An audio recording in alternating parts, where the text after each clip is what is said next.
அஸ்ஸலாமு அலைக்கும் வரஹ்மத்துல்லாஹி வபரகாத்துஹு.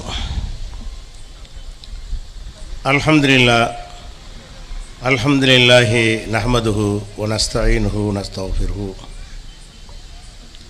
வ நஊது பில்லாஹி மின் ஷுரூரி அன்ஃபுஸினா வ மின் ஸய்யிஆத்தி அமாலினா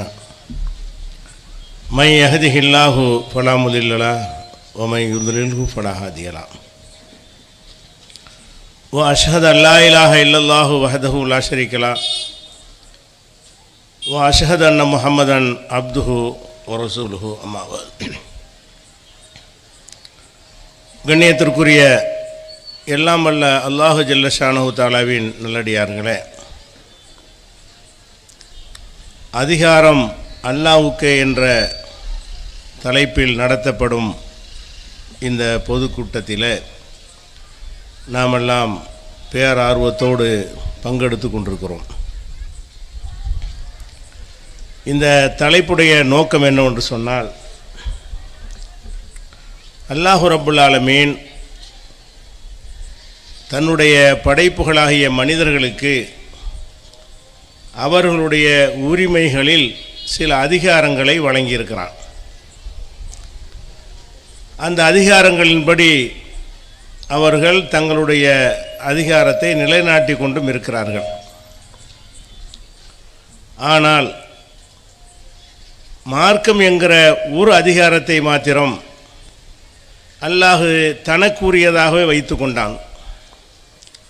அதில் யாருக்கும் எந்த ஒரு உரிமையும் வழங்கவில்லை என்பதை விளக்குவதற்குத்தான் இந்த தலைப்பு. பொதுவாகவே நம்முடைய நிர்வாகத்தின் கீழ் உள்ள ஒரு நிறுவனத்தில் அதை எப்படி நடத்த வேண்டும் என்ற முடிவு செய்கிற அதிகாரம் நமக்கு தான் இருக்கும். நாம் ஒரு நிறுவனத்தின் முதலாளியாக இருந்தால் நாம் தான் அதில் என்ன செய்யணும் என்பதை முடிவெடுப்போம். அடுத்தவர்கள் முடிவெடுப்பதை நம்ம ஏற்றுக்கொள்ளவே மாட்டோம். அதே போல் நம்முடைய குடும்பத்தில் என்னென்ன நடக்க வேண்டும் என்பதை அந்த குடும்பத்திற்கு தலைவராக இருப்பவர் தான் முடிவெடுப்பாரே தவிர, இன்னொருவர் வந்து உங்கள் குடும்பத்தில் இப்படி தான் செய்ய வேண்டும் என்று சொன்னால் அதை நம்ம ஒப்புக்கொள்ளவே மாட்டோம். நம்ம நடத்துகிற நம்முடைய நிர்வாகத்தில் இருக்கிற ஒரு பள்ளிக்கூடத்தில் அதனுடைய விதிமுறைகள் எப்படி இருக்கணும், யாரை சேர்க்கணும் யாரை சேர்க்கக்கூடாது என்கிற விஷயத்தை அந்த பள்ளியுடைய நிர்வாகி தான் முடிவெடுப்பாரே தவிர, போகிற வாரவர்களெல்லாம் போய் இப்படி தான் நீங்கள் செய்ய வேண்டும் என்று சொன்னால் பள்ளிக்கூடம் உன்னுடையதா என்னுடையதா என்று கேட்பார். அவருடைய அதிகாரத்தை அவர் விட்டு தரவே மாட்டார். இப்படி சின்ன சின்ன அற்பமான அதிகாரம் கூட ஒரு நடைபாதையில் ஒருத்தர் கடை வச்சுக்கிறான்னு சொன்னால் அந்த கடையில் என்ன செய்யணும் எப்படி விற்கணுங்கிறது அவன் தான் முடிவெடுப்பான். அவன் சுண்டல் போடுவானா சப்பாத்தி போடுவானான்னு நீங்கள் போய் முடிவெடுக்க இயலாது. அவன் அதிகாரம் அது. அப்போ இப்படி ஒவ்வொருத்தரும் தனக்குன்னு உள்ளே வந்துருச்சு என்று சொன்னால் இதை நான் தான் முடிவெடுப்பேன், இந்த விஷயத்தில் அடுத்தவங்க தலையிடக்கூடாது என்பதை எல்லோரும் தெரிந்து வைத்திருக்கிறார்கள். அப்படி தலையிடும் பொழுது அதை எதிர்க்கிறார்கள், அதற்கு உடன்பட மறுக்கிறார்கள். அப்போ இந்த மாதிரி ஒவ்வொருத்தருக்கும் ஒரு அதிகாரம் இருக்கிறது விளங்கி இருக்கிற மாதிரி ஒரு மாநிலம் இருக்கிறது சொன்னால், தமிழ்நாட்டிற்கு ஒரு முதலமைச்சர் இருப்பார் என்று சொன்னால் இந்த முதலமைச்சருடைய அதிகாரத்தில் கேரளா முதலமைச்சர் வந்து தலையிட முடியாது. ஏன்னா அவர் இங்கே அதிகாரம் அவர் கொடுக்கப்படவில்லை. இந்தியாவுடைய பிரதமர் எடுக்க வேண்டிய முடிவை வந்து அமெரிக்க ஜனாதிபதி எடுக்க முடியாது. அப்போ ஒவ்வொருவருக்கும் ஒரு அதிகாரம் கொடுக்கப்பட்டு விட்டது என்று சொன்னால் அந்த அதிகாரத்தில் அவங்க என்ன செய்யக்கூடாது, யாரும் தலையிடக்கூடாது, அதை நான் தான் பார்த்துக்கிறேன் என்கிற அடிப்படையில் தான் அவர்கள் செயல்படுவதை நீங்கள் பார்க்கிறீர்கள். இது உலகமெல்லாம் ஒத்துக்கொண்டிருக்கிறார்கள். ஆனால் அல்லாஹ்வுடைய விஷயம் என்று வரும்போது மாத்திரம் அல்லாஹ்வுடைய அதிகாரத்தை ஆளாளுக்கு பங்கு போடக்கூடிய காட்சியை பார்க்கிறோம். இந்த மார்க்கத்தை பொறுத்த வரைக்கும் அல்லாஹ் என்ன சொல்கிறான்னு கேட்டால், அலா லில்லாஹி தீனுல் ஹாலிஸ், இந்த தூய்மையான மார்க்கம் அல்லாஹ்வுக்கு சொந்தமானது. இந்த மார்க்கம்னு ஒன்று இருக்கிறதுக்கு யார் உரிமையாளன்? யார்? இஸ்லாம் என்ற ஒரு மார்க்கத்தை நம்ம ஏற்றிருக்கிறோம். இந்த இஸ்லாம்ங்கிற மார்க்கத்துக்கு உரிமையாளன் வந்து யார்? நபிமார்களா, அவுலியாக்களா, மகான்களா, பெரியார்களா, அறிஞர்களா? யாருமே கிடையாது. இந்த மார்க்கத்துக்கு எஜமான் உரிமையாளன் யார் என்று சொன்னால் அல்லாஹ் தான் உரியவன். இது அல்லாவே சொல்லிடுறான். அலா லில்லாஹி தீனுல் ஹாலிஸ், அல்லாஹ்வுக்கு தான் இந்த தூய மார்க்கம் சொந்தமானது. அப்போ அல்லாஹ்வுக்கு சொந்தமானது என்பதை நம்ம நம்பினோம் என்று சொன்னால், இந்த மார்க்கத்தில் மற்றவங்க தலையிடும்போது அதிகாரத்தை கையில் எடுக்கும் பொழுது அதை நம்ம கண்டிக்க வேண்டும், அதை புறக்கணிக்க வேண்டும். அல்லாஹ்வுடைய அதிகாரத்தை மனிதர்கள் கையில் எடுப்பதை நம்ம பொறுத்து கொள்ளக்கூடாது. இந்த ஒரு நிலைக்காகத்தான் அல்லாஹ் என்ன செய்கிறான் என்று கேட்டால் இந்த வாசகத்தை சொல்கிறான். தீன், இந்த மார்க்கம் அல்லாஹ்வுக்கு சொந்தமானது.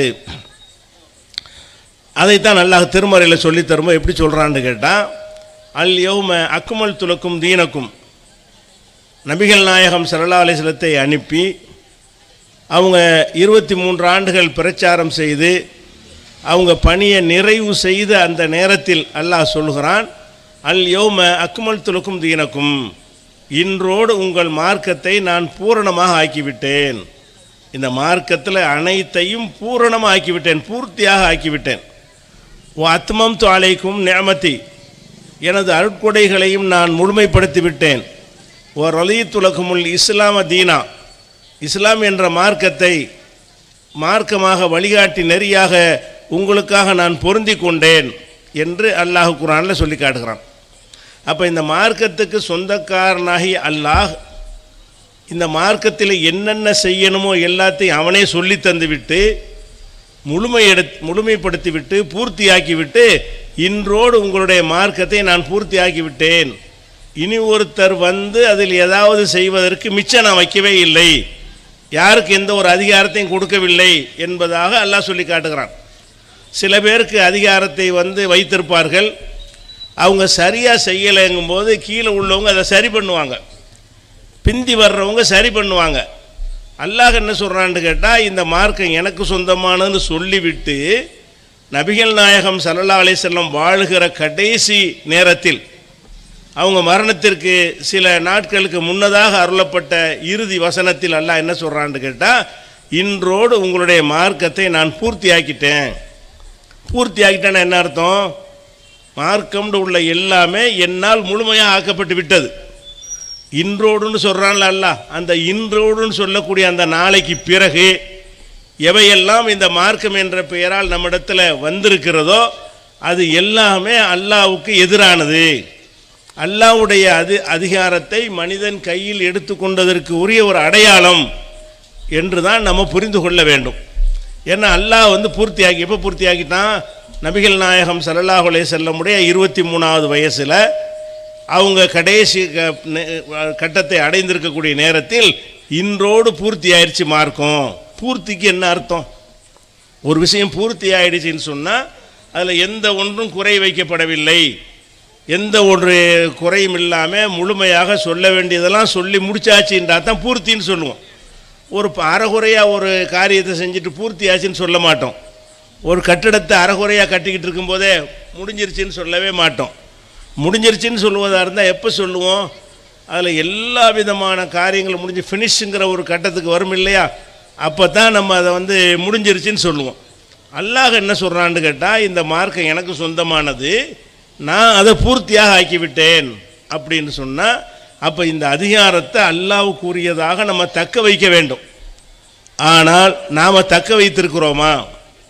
அல்லாஹ்வுக்குத்தான் அந்த அதிகாரம் என்ற அடிப்படையில் தான் நம்முடைய நம்பிக்கைகள் இருக்கிறதா, நம்முடைய வணக்க வழிபாடுகள் இருக்கிறதா, இஸ்லாத்தின் பெயரால் நம்ம செய்கிற செயல்கள் எல்லாம் அல்லாஹ்வுக்குத்தான் அதிகாரம் இருக்கிறது என்ற அடிப்படையில் இருக்கிறதா? நிச்சயமாக இல்லை. எப்படி இருக்கிறது? யாராவது ஒரு பெரியவர் மகான் என்று வந்துவிட்டார் என்று சொன்னால், அவர் இஸ்லாம் என்று எதையாவது உங்களுக்கு சொன்னால் அதை இஸ்லாம் என்று ஏற்றுக்கொள்கிறீர்கள். அது அல்லாஹ் பூர்த்தியாக்கின அந்த மார்க்கத்தில் இருந்ததா? அல்லாஹ்வுடைய அதிகாரம்ல இந்த விஷயம் இவர் சொல்கிறாரு, அல்லாஹ் சொல்வதை எடுத்து காட்டி சொன்னால் அதுக்கு மார்க்கத்தில் அனுமதி இருக்கிறது. அல்லாஹ் சொல்லாமல் புதிதாக ஒன்றை உருவாக்கி இவர் சொல்லுகிறார், நாம் அதை இஸ்லாம் என்று ஏற்றுக்கொள்ளலாமா?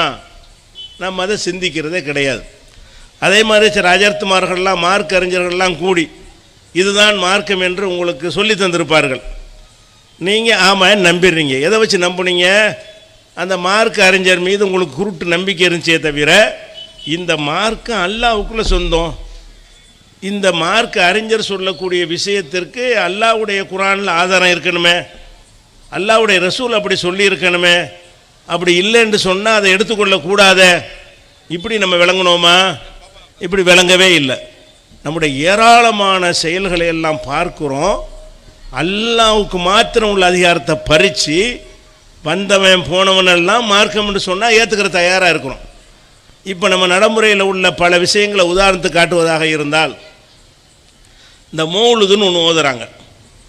பரவலாக மௌலுதுன்ற பெயரில் என்ன செய்கிறாங்க, ஒரு அரபியில் ஒரு பாட்டை எழுதி வைத்துக்கொண்டு, ஒரு பாட்டு இல்லை பல பாடல்கள் எழுதி வைத்துக்கொண்டு, ரபியுல் அவல் மாதத்துக்கு ஒரு சுபஹான மௌலுது, ரபியுல் ஆஹிர் மாதத்திற்கு ஒரு முஹிதீன் மௌலுது, ஜமாதுல் ஆஹிர் மாதத்திற்கு ஒரு நாகூர் ஆண்டவர் மௌலுது, முஹர்ரம் மாதத்துக்கு ஒரு ஹசன் ஹுசைன் மௌலுது, இப்படி என்று சொல்லி மௌலுது என்ற பெயரில் ஒரு பாட்டை எழுதி வைத்து கொண்டு அதை புனிதம் என்று கருதி கொண்டு அதை படித்தால் நன்மை கிடைக்கும், பரக்கத்து கிடைக்கும், நோய் நீங்கும், செல்வம் பெருகும் என்றெல்லாம், மறுமையில் கூலி கிடைக்கும் என்றெல்லாம் நம்பிக்கொண்டு இந்த மௌலுது என்ற ஒரு பாடலை நம்ம எல்லாரும் படிக்கிறோமா இல்லையா? படிக்கிறோம்.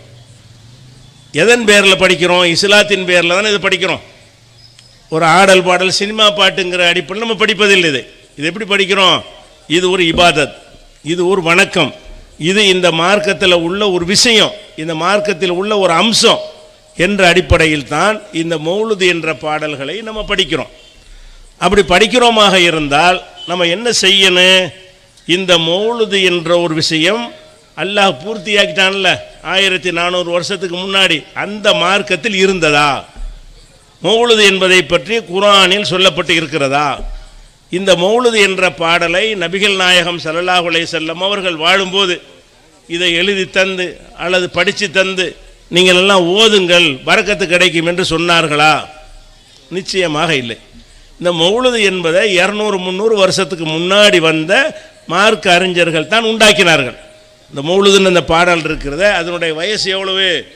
200 அல்லது 300 ஆண்டுகளுக்கு முன்னாடி தான் அதை உண்டாக்கினார்கள். இந்த மார்க்கத்தினுடைய வயசு எவ்வளவு? சுமார் 1400 வருஷத்துக்கு மேலே.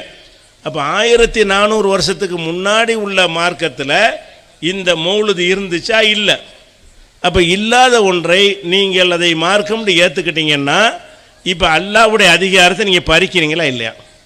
அடே, நான் எனக்கு தான் அதிகாரம்ங்கிறேன், நீ ஏன் மார்க்கத்தில் என்ன செய்யணும் என்பதை எவனோ சொல்லுகிறான், அதை நீ கேட்டாயின்றிருக்க. அல்லாஹ் கருத மாட்டான். உங்கள் விஷயத்தில் உங்கள் வீட்டில் வந்து பிரியாணி போடணுமா குஸ்கா போடணுமா என்பதற்கு உங்கள் புருஷன் சொன்னால் நீங்கள் கேட்டுருவீங்க. இன்னொருத்த வந்துக்கிட்டு உங்கள் வீட்டில் நீங்கள் பிரியாணி சமைக்கிறனா கேட்பீங்களா? அதை சொல்ல நீ யாரான்னு கேட்பீங்கள்ல. அப்போ ஏன்னு கேட்டால் அவனுக்கு அதிகாரம் இல்லை. அதிகாரம் உள்ளதை சொன்னால் தான் நம்ம கேட்போமே தவிர, அதிகாரம் இல்லாதவன் சொன்னான்னா நம்ம கேட்க மாட்டேங்கிறோம். அப்போ ஒவ்வொரு விஷயத்திலையும் நம்முடைய அதிகாரம் விஷயத்தில் நம்ம துல்லியமாக கவனமாக நெருப்பாக நம்ம இருந்து கொண்டு இருக்கிறோம். ஆனால் இந்த மார்க்க விஷயத்தில் அல்லாஹ்வுக்கு தான் இந்த மார்க்கம் சொந்தம் என்பதை விளங்காமல், அல்லாஹ் வந்து பூர்த்தி செஞ்சு தந்து விட்டான் என்பதை விளங்காமல், நபிகள் நாயகத்துக்கு பிந்தி வந்த காரியங்களை எல்லாம் நம்ம செய்கிறோம். நபிகள் நாயகத்துடைய மௌத்துக்கு பிறகு என்னென்ன காரியங்கள் இஸ்லாத்தின் பேரில் செய்யப்படுகிறதோ அது அனைத்துமே அல்லாஹ்வுடைய மார்க்கத்தில் இல்லாதது. ஏன் இல்லாதது? பூர்த்தி செஞ்சதுக்கு பிறகு இது வந்திருக்கிறது. அல்லாஹ் பூர்த்தி செய்து கொடுத்த பிறகுதான் இதை நம்ம செய்கிறோம். இப்படிங்கிற அளவில் இந்த மார்க்கத்தில் அல்லாஹ்வுடைய அதிகாரம் மீறி கொண்டு இருக்கிற காட்சியை நம்ம பார்க்குறோம். முதல்ல என்ன செய்யணும்? எந்த ஒரு காரியத்தை உங்கள்கிட்ட சொன்னாலும் சரி, மௌலுது ஓதுனுங்க, தாராளமாக ஓதுவோம். இந்த மௌலுது ஓத சொல்கிற குர்ஆனுடைய அனுமதி அளிக்கிற வசனம் எது, இதை அனுமதிக்கிற ஹதீஸ் எது என்று கேளுங்க. ஒன்றுமே இல்லை. இது எப்போ உண்டாக்கப்பட்டது? நபிகள் நாயகம் உண்டாக்கி மக்கள் மத்தியில் சொன்னாங்களான்னு கேளுங்க. இல்லைன்னு அவங்களே சொல்லிடுவாங்க. அப்போ ரசூல் ஸல்லல்லாஹு அலைஹி வஸல்லம் உண்டாக்காத ஒரு விஷயத்தை நம்மளாக உண்டாக்குறோம். அதை கோபம் வராமல் பார்த்துக்கிட்டு இருக்கிறோம். எப்படா உண்டாக்கணும்னு கேட்டிருக்கணும். அப்படி யாராவது மார்க்கம்ங்கிற பேரில் உண்டாக்கினார்கள் என்று சொன்னால் அல்லாஹ்வுடைய அதிகாரத்தை காப்பாற்றுவதற்காக அவங்களோட என்ன செய்யணும்? சண்டை செய்யணும். எப்படி நீ இதை உண்டாக்கினாய், உனக்கு எப்படி இந்த அதிகாரம் கிடைச்சிச்சு என்று கேட்காம அதை அனுமதிக்கிற ஒரு காட்சியை பார்க்குறோம். அதே மாதிரி புருதாண்டு ஒரு பாட்டை உட்காந்து படிப்பாங்க. எதுக்கு படிக்கிறாங்க? அந்த புருதாவில் உள்ள அர்த்தம் கருத்து அதெல்லாம் தனி டேஞ்சரான விஷயங்கள், அதுக்கே நான் போகலை. புருதாண்டு நீ ஓதுறீ, இஸ்லாம்ங்கிற பேரில் ஓதுறீங்கள, இந்த புருதா 1400 வருஷத்துக்கு முன்னாடி இருந்துச்சா? இந்த புருதாங்கிறதை பற்றி அல்லாஹ் வந்து குர்ஆனில் இந்த மாதிரி புருதான்னு ஒருத்தர் வருவார், அவர் படிப்பார், அதை நீங்கள் எல்லாம் படிங்க, அதில் உங்கள் நோய் தீரும் என்று அல்லாஹ் சொன்னானா? நபிகள் நாயகம் ஸல்லல்லாஹு அலைஹி வஸல்லம் சொன்னார்களா? இல்லை. எவனோ ஒரு கவிஞன், பூசரின்னு ஒரு கவிஞன், ஒரு பாடகன் வந்து அரபியில் எழுதின ஒரு பாட்டு தான் புருதாங்கிறது. ஒரு புலவன், அவ்வளவுதான். ஒரு புலவன் மட்டும் இல்லாமல் ஒரு மார்க்கறிஞனும் கிடையாது, ஒரு கவிஞன், கவிதை எழுதக்கூடியவன் தானே தவிர மார்க்கறிவு சிறிதும் இல்லாத பூசரின்னு ஒருத்தன் என்ன செய்கிறான்னா புருதாங்கிற பாட்டை எழுதுறான். அதை வந்து உட்கார்ந்து என்ன செய்கிறாங்க, நோய் நடி நல்லது கெட்டது எல்லாத்துக்கும் அந்த புருதாவை ஓதுகிறார்கள். இது வந்து மார்க் அடிப்படையில் நமக்கு நன்மை தரக்கூடியதுன்னு நினைக்கிறார்கள். மறுமையில் இதன் மூலம் வெற்றி கிடைக்கும் நினைக்கிறார்கள். உலகத்தில் அல்லாஹ் தரக்கூடிய துன்பங்கள் எல்லாம் கூட அதிலிருந்து விலகிவிடும் என்று நினைக்கிறார்கள். இதை நம்ம ஏற்றுக்கொண்டிருக்கிறோமே, அதுக்கு என்ன அடிப்படை? மார்க்கம் அல்லாஹ்வுக்குன்னு நம்ம ஒத்துக்கிறல. அல்லாஹ் வந்து மார்க்கம் எனக்குங்கிறான், நீங்கள் என்ன சொல்கிறீங்க? உனக்கு கிடையாது, எவனுக்கு இந்த மார்க்கம் உண்டு. இது வந்து யார் வேண்டாலும் புறம்போக்கு மாதிரி. இந்த தீனுல் இஸ்லாம் எப்படி புறம்போக்கு என்ன செய்யலாம்? புறம்போக்கு இடமா இருந்தால் ஒருத்தன் குடிசையை போடுவான், ஒருத்தன் கட்டடத்தை கட்டுவான், ஒருத்தன் என்ன செய்யலாம்ல, புறம்போக்கு இடம் தானே. இப்போ புறம்போக்கு இடத்துல எப்படி கண்டவனும் உரிமை கொண்டாடுவார்களோ அந்த மாதிரி இந்த தீனுல் இஸ்லாத்தில் யார் வேண்டாலும் என்ன வேண்டாலும் இஸ்லாம்ங்கிற பேரில் சொல்லலாம்னு சொன்னால் எவ்வளோ பலவீனமாக இந்த மார்க்கத்தை நம்ம ஆக்கியிருக்கிறோம். அல்லாஹ்வுடைய அதிகாரத்தை எந்த அளவுக்கு நம்ம பறிச்சிருக்கிறோன்னு பாருங்கள். அதே மாதிரி வந்து நபிகள் நாயகம் ஸல்லல்லாஹு அலைஹி வஸல்லமுடைய காலத்தில் இப்போ நம்ம காணக்கூடிய தர்காக்கள்லாம் இருந்துச்சா? தர்காங்கிறது எதன் பேரில் இருக்குது? இஸ்லாத்தின் பேர்லாம் இருக்கிறது. அல்ல இஸ்லாத்துக்கு வெளியே உள்ள ஆர்எஸ்எஸ்காரன் கட்டி வச்சுக்கிறாங்களா? முஸ்லீம் தானே கட்டியிருக்கிறான். அப்போ தர்கா என்பதை வந்து இஸ்லாம்ங்கிற பேரில் நம்ம கட்டி வச்சுருக்கிறோம். தர்கா கட்டுங்க. எப்போ கட்டணும்? இந்த தர்கா கட்டுதல் என்பது நபிகள் நாயகம் காலத்தில் இருந்ததா? கட்டலாம்னு சொன்னார்களா? அல்லாஹ்வாவது குர்ஆனில் யாராவது இறந்து போயிட்டால் அவருக்கு நீங்கள் தர்கா கட்டுங்கள் அப்படின்னு சொல்லியிருக்கிறானா? கட்டிவிட்டு அதில் ஒரு வழிபாட்டு தலத்தை எழுப்புங்க, அங்கே போய் நீங்கள் சஜிதா செய்யுங்க, அங்கே போய் தேர் இழுங்க, அங்கே போய் உங்களோட நேர்ச்சையை செய்யுங்க, இப்படியெல்லாம் குர்ஆனில் இருக்குதா? நபிகள் சொன்னார்களா? அப்போ இந்த மார்க்கத்துக்கு சொந்தக்காரன் அல்லாஹ், அவன் மார்க்கத்தை பூர்த்தியாக்கி கையில் தந்துட்டான், ரிட்டனாக தந்துட்டான், குர்ஆனை எழுத்து வடிவில் தந்து விட்டான். ஹதீஸுகளும் ஒரு 200 வருட காலத்துக்குள்ளே எல்லாம் ரிட்டனாகி கையில் கிடச்சி போச்சு. அப்போ அல்லாஹ் சொன்னது ரசூல் சொன்னதும் வந்து எழுத்து வடிவத்தில் கையில் நமக்கு கிடைத்த பிறகு கூட அதில் படித்து பார்த்தா இது காணோம். எதை காணோம்?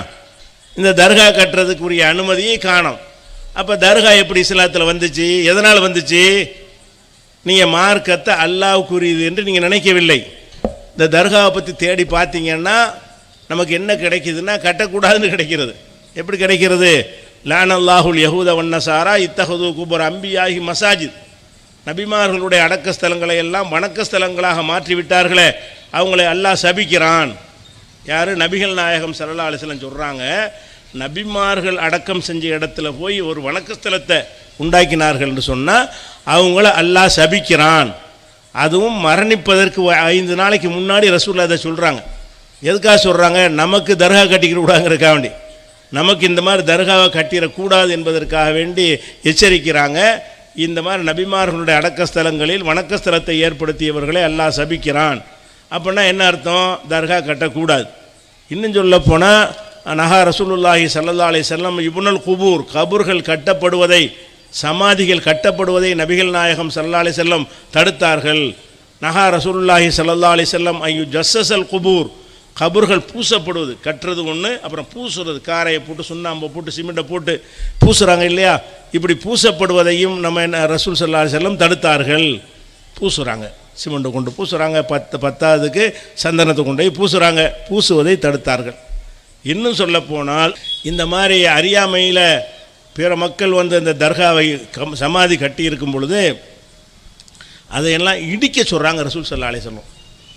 அலி ரலியல்லாஹு அன்ஹு அவர்களை அனுப்பி சொல்கிறாங்க, லா தத அலல் அர்தி கபுரம் முஷரிஃபன் இல்லா சவ்வைத்தஹு, இந்த மண்ணில் எங்கெல்லாம் கபூர் உயர்த்தி கட்டப்பட்டு இருக்கிறதோ அதையெல்லாம் இடிக்காமல் விடாதே அப்படின்னு சொல்லி. அவங்க கவர்மெண்ட் நீங்கள் இடிச்சிடக்கூடாது, அரசாங்கம் அவங்க கையில் இருந்ததுனால என்ன செய்கிறாங்க, தர்காவையெல்லாம் இடிச்சிட்டு வாங்க என்று நபிகள் நாயகம் ஸல்லல்லாஹு அலைஹி வஸல்லம் கட்டளையிட்டாங்கன்னா இந்த தர்காங்கிறது எவ்வளவுக்கு டேஞ்சரான ஒரு விஷயம், நபிகள் நாயகம் அவர்களால் எப்படி வெறுக்கப்பட்ட ஒரு விஷயம்.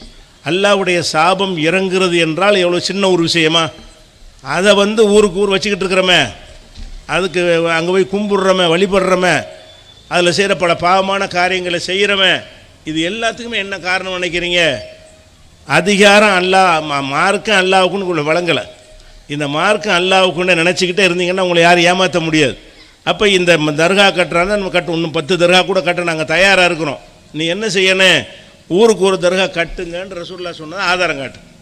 செத்தவங்களுக்கு தர்கா கட்டலாம், அதில் பூசலாம், அதில் வழிபாட்டு தலை எழுப்பலாம், அங்கே போய் என்ன ஒரு காரியத்தையும் செய்யலாம் என்று நீ சொல்வாயானால் அதை செய்வதற்கு நாங்கள் தயாராக இருக்கிறோம். அதை யார் சொல்லணும்? யார் இந்த மார்க்கத்துக்கு சொந்தக்காரன்னு அவன் சொல்லணும். அவன் யார் வழியாக சொல்லணும்? முகமது நபி ஸல்லல்லாஹு அலைஹி வஸல்லம் வழியாக நமக்கு சொல்ல வேண்டும். அப்போ அல்லாஹ்வும் ரசூலும் சொல்லாத ஒன்று இன்றைக்கி மார்க்கமாக நம்மகிட்ட வந்ததற்கு என்ன காரணம்? அதிகாரம் அல்லாஹ்வுக்கு இல்லை ஆக்கிட்டான் தான். இதனால் இதெல்லாம் செய்கிறோம்.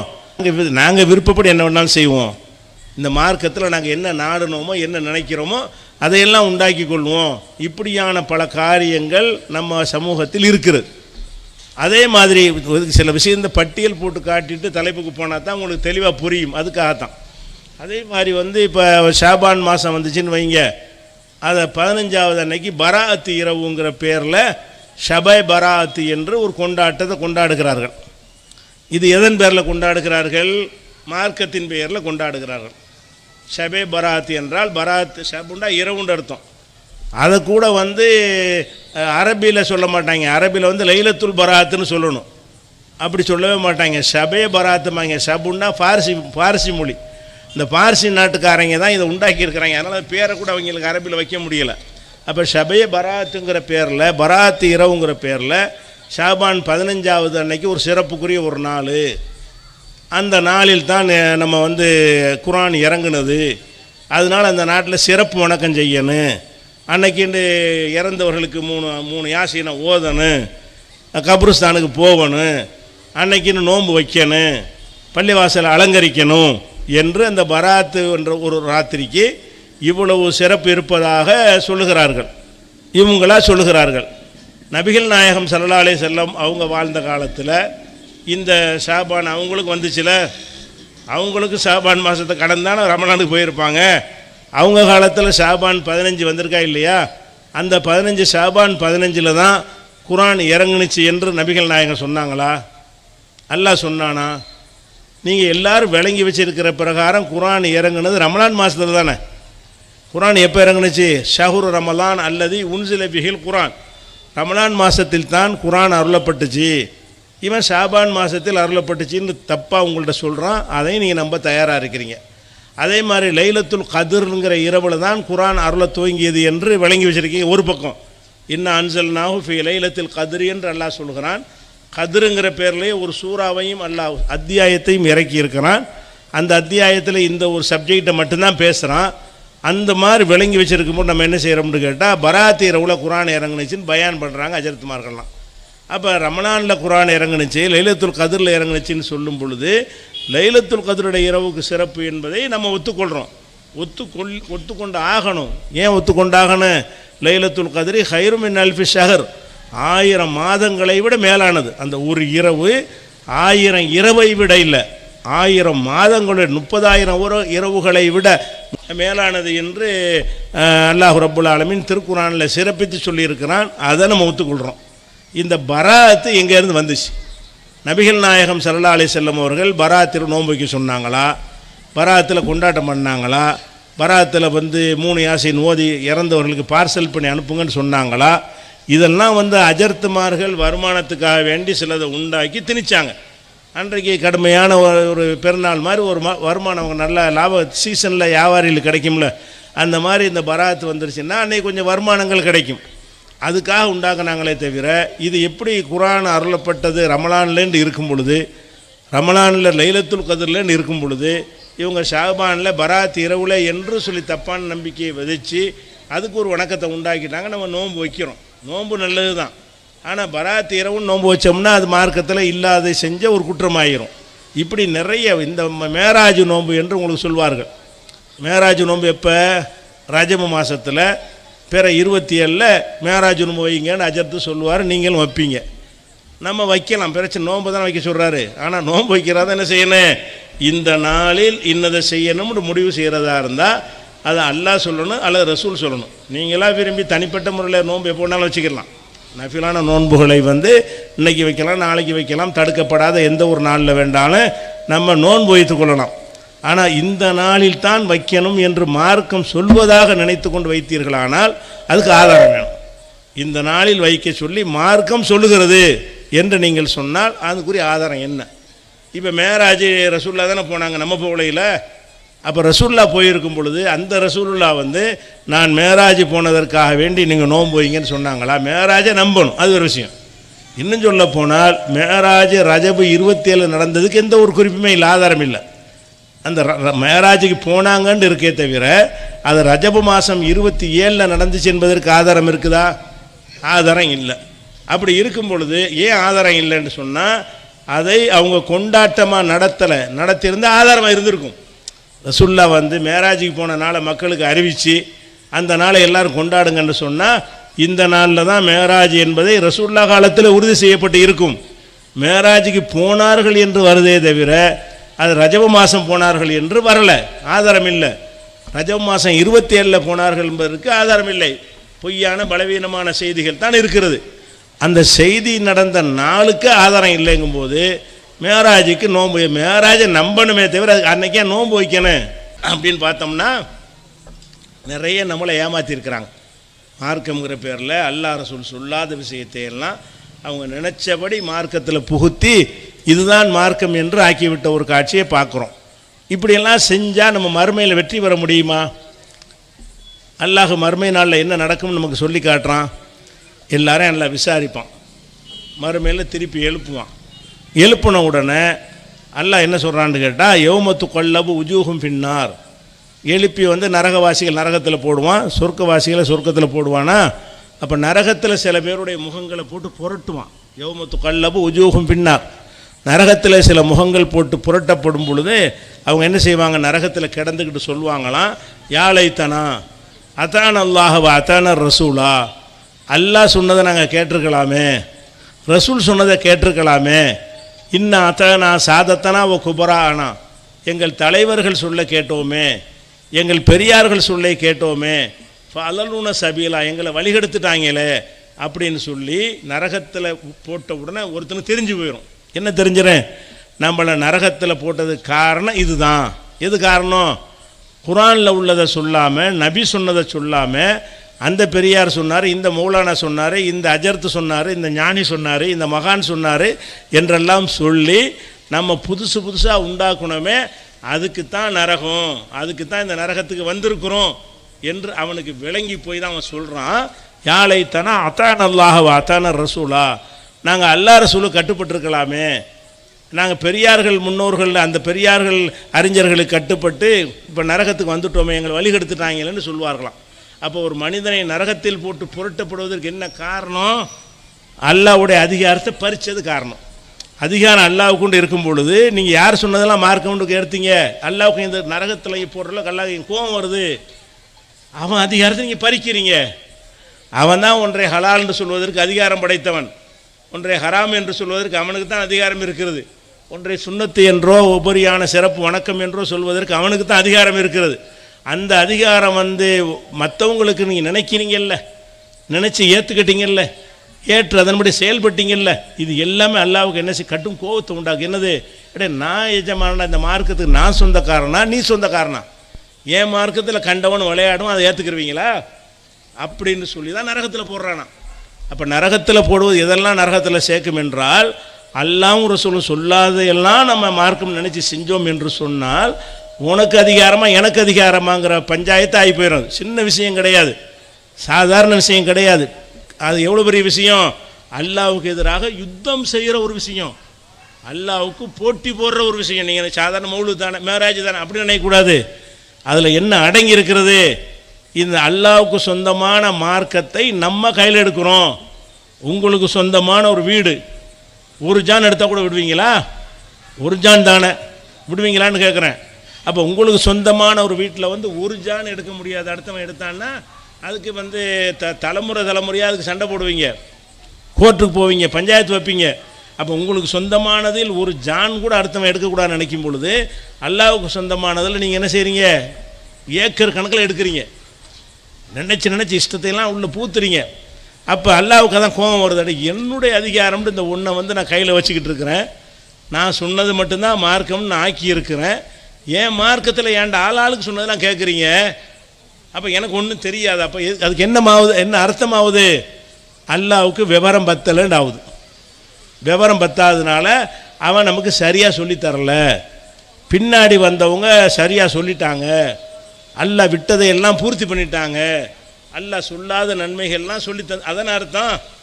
அப்போ அல்லாஹ் வந்து நீங்கள் மட்டப்படுத்துகிற ஒரு வேலையை செய்கிறீங்களே, இந்த காரியத்தை நீங்கள் செய்வதின் மேராஜ் நோம்பு நீங்கள் வச்சிங்கன்னா என்ன அர்த்தம்னு கேட்டால், இப்படியான ஒரு நோன்பு எவ்வளோ அழகான ஒரு நோன்பு, இந்த ஒரு நோம்பாவது அல்லாஹ்வுக்கு தெரிஞ்சிச்சா? இது அவன் சொல்லி தந்தானா? அவன் மார்க்கத்தில் இருக்குதா? குர்ஆனில் இருக்குதா? ஹதீஸில் இருக்குதா? அல்லாஹ் ரசூலும் நமக்கு சரியாக சொல்லித்தரல. இந்த ஒரு விஷயம் கூட அல்லாஹ் ரசூலுக்கு தெரியலை. நம்ம அஜர்த்துமார்கள் தான் அதை கண்டுபிடி சொல்லிட்டாங்கன்னு எனக்கு அர்த்தம். அப்போ நம்ம என்ன இந்த தப்புகளை செய்யுமா என்ன பார்க்கணும்னா, ரெண்டில் நின்றுன்னு மார்க்கம் பூர்த்தி ஆகிடுச்சு, அல்லாஹ்வால் பூர்த்தி ஆகிடுச்சு. இதுக்கு மாற்றமாக எது வந்தாலும் சரி, அதான் நபிகள் நாயகம் காலத்துக்கு இப்போ எது வந்தாலும் சரி, அது எல்லாமே மார்க்கம் கிடையாது. அதனால தான் ரசூல் ஸல்லல்லாஹு அலைஹி சொல்கிறாங்க, பல தடவை சொல்கிறாங்க, மன் அமில அமலன் லைஸ அலைஹி அம்ருனா ஃபஹுவ ரத்துன். எனது உத்தரவு இல்லாமல், ரசூலுல்லாஹ் சொல்கிறாங்க, எனது உத்தரவு இல்லாமல் நீங்கள் ஒரு அமலை செய்தீர்கள் என்று சொன்னால் அது ரத்து செய்யப்படும். நல்லது தானேன்னு பார்க்கப்பட, நான் தொழுவத்தானே செஞ்சேன், நோன்பு தானே வச்சேன், நான் சொன்னேன்னா உனக்கு, ரசூலுல்லாஹ் சொல்கிறாங்க, என்னையத்தான் நல்லா தூதராக்கி இருக்கிறான், நான் உனக்கு இதை வைக்க சொன்னேனா? நம்ம என்ன நினைக்கிறோம்? தொழுகை தானே, நோன்பு தானே, ஓதுறது தானே அப்படின்னு சொன்னால், அப்போ ரசூல் ஸல்லல்லாஹு அலைஹி வஸல்லம் வந்து அதை ஒத்துக்குறாங்களா? ஒத்துக்கிறல. என்ன பண்ணுறாங்க? மன் அமில அமலன் லைஸ அலைஹி அம்ருனா ஃபஹுவ ரத்துன். எமது உத்தரவு இல்லாமல் எந்த ஒரு காரியத்தை யார் செஞ்சாலும் அது ரத்து செய்யப்படும், நிராகரிக்கப்படும். அப்போ அல்லாஹ் சொல்லாத ஒரு விஷயத்தை தொழுகை பேரில் செஞ்சாலும் சரி, நோன்பு பேரில் செஞ்சாலும் சரி, வேறு எந்த வணக்கத்தின் பேரில் செஞ்சாலும் சரி, அது அல்லாஹ்வால் நிராகரிக்கப்படும் என்று ரசூல் ஸல்லல்லாஹு அலைஹி வஸல்லம் அவர்கள் வந்து தெளிவாக நமக்கு சொல்லி தந்து விட்டார்கள். மன் அஹதத ஃபி அம்ரினா மா லைஸ மின்ஹு ஃபஹுவ ரத்துன். எனது மார்க்கத்தில் இல்லாத ஒன்றை அவன் புதிதாக உருவாக்குகிறானோ அது ரத்து செய்யப்படும். என்னுடைய கட்டளை இருக்கணும், என்னுடைய மார்க்கத்தில் இருக்கணும். அப்படி இல்லாமல் நீங்களாக உண்டாக்கிட்டீங்கன்னு சொன்னால் அது ரத்து செய்யப்படும். கேட்டால் என்ன செய்வாங்கன்னா, இப்போ நாங்கள் நல்லது தானங்க செஞ்சோம், தொழுகிறது ஒரு பெரிய தப்பா எப்படின்னு கேட்பாங்க. தப்பு. ஏன் தப்பு? அல்லாஹ் ரசூலும் சொல்லி தராத ஒன்றை உங்களுக்கு தெரியுதுன்னு நினைக்கிறீங்களா? அது தப்பு. அல்லாஹ் ரசூலும் மார்க்கத்தை பூர்த்தியாக்கலன்னு நினைக்கிறீங்களே, அது தப்பு. நீங்கள் உங்களுக்கு அதிகாரமற்ற ஒரு இடத்துல போய் நல்ல ஒரு விஷயத்தை உங்களுக்கு நல்லது தெரிஞ்சதை செஞ்சால் கூட அது தப்பு தான்.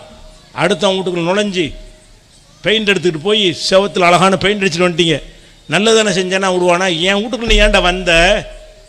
என் வீட்டில் வந்து பெயிண்ட் அடிக்க நீ யார்றா? இந்த கலர் எடுக்க இந்த கலர் அடிக்க நீ யார்றான்னு கேட்க மாட்டான். அப்போ நான் நல்லது தானேண்டா, அது அவன் முடிவு எடுத்துக்கிடுவான். ஒருத்தனுக்கு நல்லதாக தெரிகிறது, இன்னொருத்தனுக்கு நல்லதாக தெரியாது. அப்போ அவனுக்கு நல்லதை அவன் முடிவு செய்கிற மாதிரி அல்லாஹ் தனக்கு நல்லது என்று முடிவு செய்ததை அல்லாஹ் தான் தீர்மானிப்பானே தவிர நீங்கள் எப்படி தீர்மானிப்பீங்க? சரி, இப்போ நல்லது தானேங்கிற காரணம் பற்றி சொல்கிறீங்களே, இப்போ நான் புரிஞ்சுக்கிறதுக்காக வேண்டி, இது நல்லது தானேங்கிற வாதம் வந்து ஒரு பைத்தியகாரத்தனமான வாதம். அதை புரிஞ்சுக்கிறதுக்காக வேண்டி நான் உங்களை சொல்கிறேன். நீங்கள் தக்பீர் கட்டி தொழுவுறீங்க, தொழுவும்போது என்ன செய்கிறீங்க? அல்ஹம்து ஓதுறீங்க. அல்ஹம்துக்கு அப்புறம் என்ன செய்கிறீங்க? இன்னும் ஒரு சூறா ஏதாவது ஓதுறீங்க. ஓதி முடிச்சுட்டு ருக்குவில் போய் சுப்ஹான ரப்பியல் அலீம் சொல்கிறீங்க. சொல்லிவிட்டு என்ன செய்கிறீங்கன்னா, ருக்குவில் யாசின் உல் குர்ஆனில் ஹக்கீம்னு யாசின் ஓத ஆரம்பிக்கிறீங்க ருக்குவில். அப்புறம் சைதாவுக்கு போகிறீங்க, சைதாவில் போயிட்டு அலிஃபுல் லாம் மீம் தாலிகல் கிதாப்னு என்ன செய்யுங்க? பக்ரா ஓத ஆரம்பிக்கிறீங்க. இது தொழுகையா? யாசின் நல்லது தான், பக்ராங்கிற குர்ஆனுடைய சூரா நல்லது தான். உனக்கு அங்கே ஓத சொல்லப்பட்டிருக்கா? அங்கே ஓதுறதுக்கு வேறு ஒன்று சொல்லி தந்திருக்கல. சுப்ஹான ரப்பியல் ஆலா தானே நீ ஓதனு, சுப்ஹான ரப்பியல் அலீம் தானே ஓதனு. அங்கே போயிட்டு ருக்குவில் போயிட்டு யாசின் உல் குர்ஆனில் ஹக்கீம்னு ஓதன நல்லது தான் செஞ்சார், சிறப்பாக தொழுதாருமீங்களா? அவனை ஏசுவீங்களா? ஏன்டா கிறுக்கு பேலை இப்படி அதை தொழுகிறது? ரசூல் ஸல்லல்லாஹு அலைஹி வஸல்லம் எப்படியா கற்றுத்தந்தான்னு கேட்குறீங்க. உங்கள் மனசாட்சிக்கே தெரியுதுல்ல, நல்லதுங்கிற பேரில் நம்ம எதையும் சேர்த்துடக்கூடாது. நல்லதுங்கிற பேரில் சேர்த்தால் அதில் என்ன மேட்ரு வருது? அல்லாவுக்கு ஒன்றும் தெரியலேன்னு வருது. அல்லாஹ்வுடைய மார்க்கத்தில் யார் வேண்டாலும் கை வைக்கலான்னு வருது. அந்த கருத்து வர்றதுனால நீங்கள் ஒத்துக்கிற மாட்டீங்க. இப்போ உதாரணமாக பாங்கு சொல்கிறான்னு வைங்களேன். பாங்கு சொல்லும்போது என்ன செய்வாங்கன்னு கேட்டால், அதிகமான பள்ளிவாசலில் பாங்குங்கிறது தொழுகைக்குரிய அழைப்பு தானே, பாங்கு தானே சொல்லணும். பாங்குக்கு முன்னாடி என்ன செய்வாங்கன்னா, இன்னல்லாஹு மலாயிகத்து யுஸல்லூன அலன் நபின்னு, அது குர்ஆன் வசனம் தான், அதை ஓதுவாங்க. இன்னல்லாஹு மலாயிகத்து யுஸல்லூன அலன் நபி யா அய்யுஹல்லதீன ஆமனூ ஸல்லூ அலைஹி வஸல்லிமு தஸ்லீமா, இந்த ஒரு வசனத்தை ஓதிவிட்டு அல்லாஹ் அக்பர் அல்லாஹ் அக்பர்மாங்க. இது எதுக்குடா ஓதுறீங்க? பாங்குன்னா பாங்கு மட்டும் தானே சொல்லணும். பாங்குடைய வாசனம் அல்லாஹ் அக்பர்னு ஆரம்பிக்கிறது, லா இலாஹ இல்லல்லாஹ்னு முடிகிறது. இதுதான் பாங்கு. இதை சொல்கிறான்னு கேட்டால், நான் என்ன குர்ஆன் வசனத்தை நான் ஓதுறேன் அப்படின்னு சொன்னான்னா அப்படி தான் சொல்கிறான். ஏன்டா இன்னல்லாஹு மலாயிகத்து ஓதுறிய? ரசூல் ஸல்லல்லாஹு அலைஹி வஸல்லம் அவர்களுக்கு பிலால்னு ஒரு மோதினார் இருந்தார். அதே மாதிரி அபு மஹதூராண்டு இன்னொரு மோதினார் இருந்தார். அதே மாதிரி அப்துல்லாஹ் இப்னு உம்மு மக்தூம் என்று இன்னொரு மோதினார். 3 மோதினார்கள் ரசூலுல்லாஹ்வுக்கு இருந்திருக்கிறாங்க. அன்ற 3 மோதினார்களில் யாராச்சும் பாங்கு சொல்லும் பொழுது இன்னல்லாஹு மலாயிகத்துஹு யுஸல்லூன அலன் நபின்னு ஓதிவிட்டு அப்புறம் பாங்கு சொன்னாங்களா? ஒரு வக்துக்காக சொன்னாங்களா? ஒரு மோதினாவும் சொன்னாரான்னு கேளுங்க, சொல்லலை. அப்போ அல்லாஹ்வும் ரசூலும் பாங்குன்னா இதாண்டு ஒரு மோதியின் மூலமாக கற்று தந்துட்டாங்க, காட்டி தந்துட்டாங்க. அதுலேயே நீ சேர்க்குற. அப்போ நான் போட்டிக்கு அடுத்த நாள் நான் என்ன செய்வேன்? நீ இன்னல்லாஹு மலாயிகத்து ஓதுனீன்னா நான் என்ன செய்வேன்? அடுத்த நாள் பாங்கு சொல்லி மைக்கில் நின்றுட்டு அலிஃப் லாம் மீம் தாலிகல் கிதாப்னு 1/2 மணி நேரம் பக்ரா சூரா ஓதிவிட்டு நான் பாங்கு சொன்னால் ஒத்துக்குருவியா? பக்ரா சூரா ஓது 1/2 மணி நேரம் ஆகும்ல. அலிஃப் லாம் மீம் தாலிகல் கிதாபுல் அரஃபீன் பக்ரா ஓதி முடிக்கிறான். முடிச்சுவிட்டு என்னடா சொல்கிற? ஓதி நல்லது தானே செய்கிறேன், பாங்கு பிறகு சொல்லுவேன் அப்படின்னா அது அப்போ தப்புன்னு உங்களுக்கு தெரியுதா? இன்னல்லாஹு மலாயிகத்து ஓதும்போது தப்புன்னு தெரியாட்டி, அப்போ இதை அடிப்படையாக வச்சு ஒருத்தன் பக்ரா சூரா ஓதுறான், அதை ஒத்துக்குருவீங்களா? பக்ரா சூரா ஓதி முடிச்சுட்டு அப்புறமேல் பாங்கு சொல்கிறான். அடே, பக்ரா சூரா ஓத விருப்பம் இருந்தால் தனியாக உட்காந்து எங்கேயாவது ஓதிட்டு, அது உன்னுடைய உரிமை. தனிப்பட்ட முறையில் யார் வேண்டாலும் எந்த வணக்கம் வேணாலும் செய்யலாம். இது ரசூலுல்லாஹ் கற்றுத்தந்த ஒரு முறை பாங்கு என்பது. பாங்க சொல்லுவதுன்னா பாங்க மட்டும்தான் சொல்லணும். அது எதுக்குடா இப்படி சேர்க்கிறேன்னு நம்ம கேட்போமா இல்லையா? பக்ரா சூரா ஓதும்போது நமக்கு தப்புன்னு விளங்குதா இல்லையா? அப்போ அத்தையாத்தில் உட்காந்துக்கிட்டு அத்தையாத்து ஓதுன்னு உங்களுக்கு தெரியுது. அத்தையாத்தில் ஓதிக்கிட்டு யாசின் உழுக்குறான்னு இலக்கியம்ங்கிறான். ஏன்னா அத்தையாத்தை விட யாசின் நல்லது, சிறந்தது இல்லையா? அத்தையாத்து ஹதீஸ் தானே, யாசின்கிற குரான் இல்லையா? நான் அத்தையாத்தில் குரானைத்தானே ஓதுறேன் அப்படின்னு சொன்னால் ஒத்துக்குருவீங்களா? அந்த தொழுகை ஏற்றுக்கொள்ளப்பட முடியும் எந்த மதுஹபா சொல்லுமா? எந்த அஜர்தாவை சொல்லுவாரா? ஏன் சொல்ல மாட்டேங்கிறாரு? நமக்கு அதிகாரம் இல்லை, அவருக்கு விளங்கி இருக்குது. இது நம்ம செய்யக்கூடாது. ரசூலுல்லாஹ் ஒரு முறையை காட்டி தந்திருக்கும் பொழுது அதில் ஒன்றும் சேர்க்கக்கூடாது, நல்லதுங்கிற பேர்லையும் செய்யக்கூடாது. நீங்கள் நல்லதுன்னு பார்க்குறத விட எப்படி பார்க்கணும்? நல்லதுன்னு செஞ்சால் இந்த நல்லது அல்லாஹ்வுக்கு தெரியலையா? இந்த நல்லது ரசூலுல்லாஹ்வுக்கு தெரியலையா? அவங்க நமக்கு சொல்லி தந்திருப்பாங்களே, ஏன் சொல்லி தரல? அப்போ நம்மளாம் ஏன் உண்டாக்குறோம்? அப்போ நம்ம ரசூலுல்லாஹ்வுக்கு மேலே, அல்லாஹ்வுக்கு மேலேன்னு வருது. அல்லாஹ் விட நாங்கள் மேலானவர்கள்ங்கிற ஒரு கருத்து வருகிறது. அதனால தான் இந்த மார்க்கத்தில் அதிகாரம் அல்லாஹ்வுக்கு என்பதில் உறுதி, எப்போ பார்த்தாலும் என்ன செய்யணும்? உறுதியாக இருக்கணும். அதே மாதிரி ரசூல் ஸல்லல்லாஹு அலைஹி சொல்கிறாங்க, ஈயாக்கும் வ முஹதஸாத்தில் உமூர், புதிதாக உருவாக்கப்படும் காரியங்களை விட்டு உங்களை எச்சரிக்கிறேன். புதுசாக உருவாக்குற காரியங்களை விட்டு அப்படின்னா என்ன அர்த்தம்? எனக்கு பிறகு ஆளுக்கு மார்க்கத்தில் விளையாடுவாங்கன்னு அர்த்தம். அதான் அர்த்தம். ஈயாக்கும் முஹதஸாத்தில் உமூர், புதிதாக உருவாக்கப்படும் காரியங்களை விட்டு உங்களை எச்சரிக்கிறேன் சொல்லிட்டு சொல்கிறாங்க. குல்ல முஹதஸத்தின் பிதா, புதிதாக உருவாக்கப்படும் காரியங்கள் எல்லாம் பிதஅத்துகள், அனாச்சாரங்கள். ஒக்குள்ள பிதஅத்தின் லலாலா, ஒவ்வொரு அனாச்சாரமும் வழிகேடு. ஒக்குள்ள லலாலத்தின் பின்னார், ஒவ்வொரு வழிகேடும் நரகத்தில் சேர்க்கும். அப்போ புதுசாக உண்டாக்குறாங்க. அதுக்கு பேர் என்ன? பிதஅத். பிதஅத்துக்கு அர்த்தம் அனாச்சாரம். இந்த அனாச்சாரம் செஞ்சால் அதுக்கு என்ன பரிசு? நல்லது செஞ்சாலும் நல்லது மாதிரி தெரிஞ்சாலும் அதுக்கு பரிசு என்ன? அந்த அதிக பிரசங்கித்தன திமுரு. அல்லாஹ்வுக்கு தெரியாது எனக்கு தெரியுது நினைக்கிறீங்கள, அதுக்குரிய தண்டனை என்ன? நரகம். அதனால தான் ஒவ்வொரு பிதஅத்தும் நரகத்தில் கொண்டு போய் சேர்க்கும் என்று நபிகள் நாயகம் ஸல்லல்லாஹு அலைஹி வஸல்லம் இவ்வளவு கடும் எச்சரிக்கை செய்கிறாங்க. பிதஅத்துங்கிற பேரில், பிதஅத்துன்னா ரசூலுல்லாஹ் செய்யாது நீங்கள் செய்வது, அல்லாஹ்வும் ரசூலும் சொல்லாத ஒரு விஷயத்தை நீங்கள் செய்து விட்டீர்கள்னு சொன்னால் பிதஅத்து செஞ்சிட்டீங்க. அது நல்லது மாதிரி தெரிஞ்சாலும் சரி, நல்ல விஷயங்களாக இருந்த இந்த செலவாத்து நல்லது தான். அதுக்காண்டி இல்லாத ஒன்றை நீங்கள் உருவாக்கினீங்கன்னா அது நரகத்தில் சேர்த்துரும். குர்ஆன் நல்லது தான், குரான் ஓதுறதை வந்து இல்லாத இடத்துல சேர்த்து ஓதுனீங்கன்னா என்னவாயிரும், அது நரகத்தில் சேர்த்துரும். அப்போ நல்ல நல்ல காரியங்கள்னு உங்களுக்கு தெரிஞ்சாலும் அல்லாஹ் அதை சொல்லியிருக்கிறானா, ரசூல் சொன்னாங்களா? இப்போ இறந்தவருக்கா நீங்கள் என்ன செய்கிறீங்க, என்னென்னமோ காரியங்கள்லாம் செய்கிறீங்க. 3ஆம் பாத்தியா, 7ஆம் பாத்தியா, 40வது பாத்தியான்னு என்ன செய்கிறீங்க, பலவிதமான காரியங்களை செய்கிறீங்க. எதனால் செய்கிறீங்க? இறந்தவருடைய ஆத்மா சாந்தி அடையணும். சாந்தி அடைகிறதுக்கு என்ன செய்யணும், அதுக்கு சில உணவுப் பொருள்லாம் வைக்கிறீங்க. அவர் என்னென்ன பொருள் எப்படிலாம் வைக்கிறாங்கன்னு கேட்டால், அவர் எதையெல்லாம் விரும்பினாரோ செத்து போனவர் அதெல்லாம் வச்சு பாத்தியா ஓதுவாங்க. இந்த பாத்தியா ஓதும்போது என்ன வைப்பாங்க, அதெல்லாம் வைப்பாங்க. ஒரு ஊரில் சாராய பாட்டில் வச்சு பாத்தியா ஓதுறாங்க. அவர் குடிகாரராக இருந்தாராம். யார், செத்து போனாலும் குடிகாரராக இருந்ததுனால அவருக்கு விருப்பமான சாராய பாட்டிலையும் வச்சு என்ன செய்கிறாங்க, பாத்தியா ஓதுறாங்க. அதுக்கு அஞ்சத்து போய் ஓதுவார். அப்போ நீங்கள் இறந்து போனவருக்காக வேண்டி இதெல்லாம் செஞ்சுட்டு சில குரான் வசனங்களில் ஓதி இந்த நன்மை அவருக்கு சேர்க்கலாம்னு நினைக்கிறீங்க. 3வது நாளைக்கு நடத்துகிறீங்க, 7க்கு நடத்துகிறீங்க, 40க்கு நடத்துகிறீங்கன்னு வைங்க, வருஷத்துக்கு நடத்துகிறீங்க. இதெல்லாம் நடத்துறது வந்து 1400 வருஷத்துக்கு முந்தி இருந்ததா? இதை நடத்துகிறீங்க, நல்லா நடத்துங்க. எப்போ நடத்துங்க, குரானில் இருந்தால் நடத்துங்க, விடாமல் நடத்துங்க. ஹதீஸில் இருந்தால் நடத்துங்க. இது 1400 வருஷமே நடந்ததா? மௌத்துங்கிறது இந்த 20ஆம் நூற்றாண்டில் உள்ள கண்டுபிடிப்பா? ரசூல்லா காலத்தில் மௌத்து வரலையா? மௌத்துங்கிற எப்பவும் இருந்தானே இருக்குது. அப்போ நபிகள் நாயகம் ஸல்லல்லாஹு அலைஹி வஸல்லமுடைய உறவினர்கள் நபிகள் வாழும்போது மௌத்தானாங்களா இல்லையா? ரசூல்லாவுடைய மகள் வந்து ஜெய்னபு, மூத்த மகள், ரசூல்லா ஹயாத்தோடு இருக்கும்போது மௌத்தா போயிட்டாங்க. அந்த ஜெய்னபுக்கு 3ஆம் நாள் பாத்தியா ஓதினார்களா, 7ஆம் நாள் ஓதினார்களா, 40 ஓதினார்களா? இல்லை. ரசூல்லாவுடைய 2வது மகள் ருக்கையா, அவங்களும் ரசூல்லா ஹயாத்தோடு இருக்கும்போது மௌத்தா போயிட்டாங்க. ரசூல்லா ஹயாத்தோடு இருக்கிறாங்க, ருக்கையா மௌத்தா போயிட்டாங்க. அந்த ருக்கையாவுக்காக வேண்டி 3, 7, 40 ஓதுனாங்களா? ஓதலை. ரசூல்லாவுடைய 3வது மகள் உம்மு குல்சும், அவங்களும் ரசூல்லா ஹயாத்தோடு இருக்கும் மௌத்தா போயிட்டாங்க. அவங்களுக்காக வேண்டி 3, 7, 40 ஓதுனாங்களா? இல்லை. ஃபாத்திமா மட்டும்தான் ரசூல்லாவுக்கு பிந்தி மௌத்தா போனாங்க. அதுவும் ஒரு 6 மாதத்தில் மௌத்தா போயிட்டாங்கன்னு வைங்களேன். அப்போ ரசூல்லாவுடைய 3 புதல்விகளும் ரசூல் ஸல்லல்லாஹு அலைஹி வஸல்லம் வாழ்ந்த காலத்தில் மௌத்தாயிட்டாங்க. அப்போ இறந்து போனவர்களுக்காக வேண்டி இந்த மாதிரியெல்லாம் செய்யலாம் என்று இருந்தால் அவங்க மக்களெல்லாம் கூட்டி வச்சு வாங்க, இருக்கிற பேரிச்சம்பழம் என்னத்தையா வச்சு ஒரு ஃபாத்தியா ஓதி இன்றைக்கி பார்சல் பண்ணுவோம் வாங்கன்னு சொன்னால் சஹாபாக்கள் பூரா மஸ்ஜித் நபியில் நிறைஞ்சு வழிஞ்சிருப்பாங்கல்ல. அப்படி நடந்திருந்தால் ரெக்கார்டாக இருக்கும்ல, காணாம். அப்போ பெத்த மகளுக்கு அவங்க ஓதவில்லை.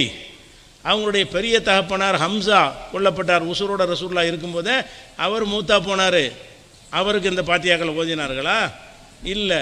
அவருடைய சகோதரர் சித்தப்பா மகன் ஜாஃபர் இப்னு அபி தாலிப் மூத்தா போனார், அலியுடைய அண்ணன், அவர் மூத்தா போனார். அவருக்கு அவன் ரசூல்லா வந்து 3, 7, 40 இதெல்லாம் ஓதுனாங்களா? எவ்வளவு சொந்தக்காரங்கள் போயிருக்கிறாங்க.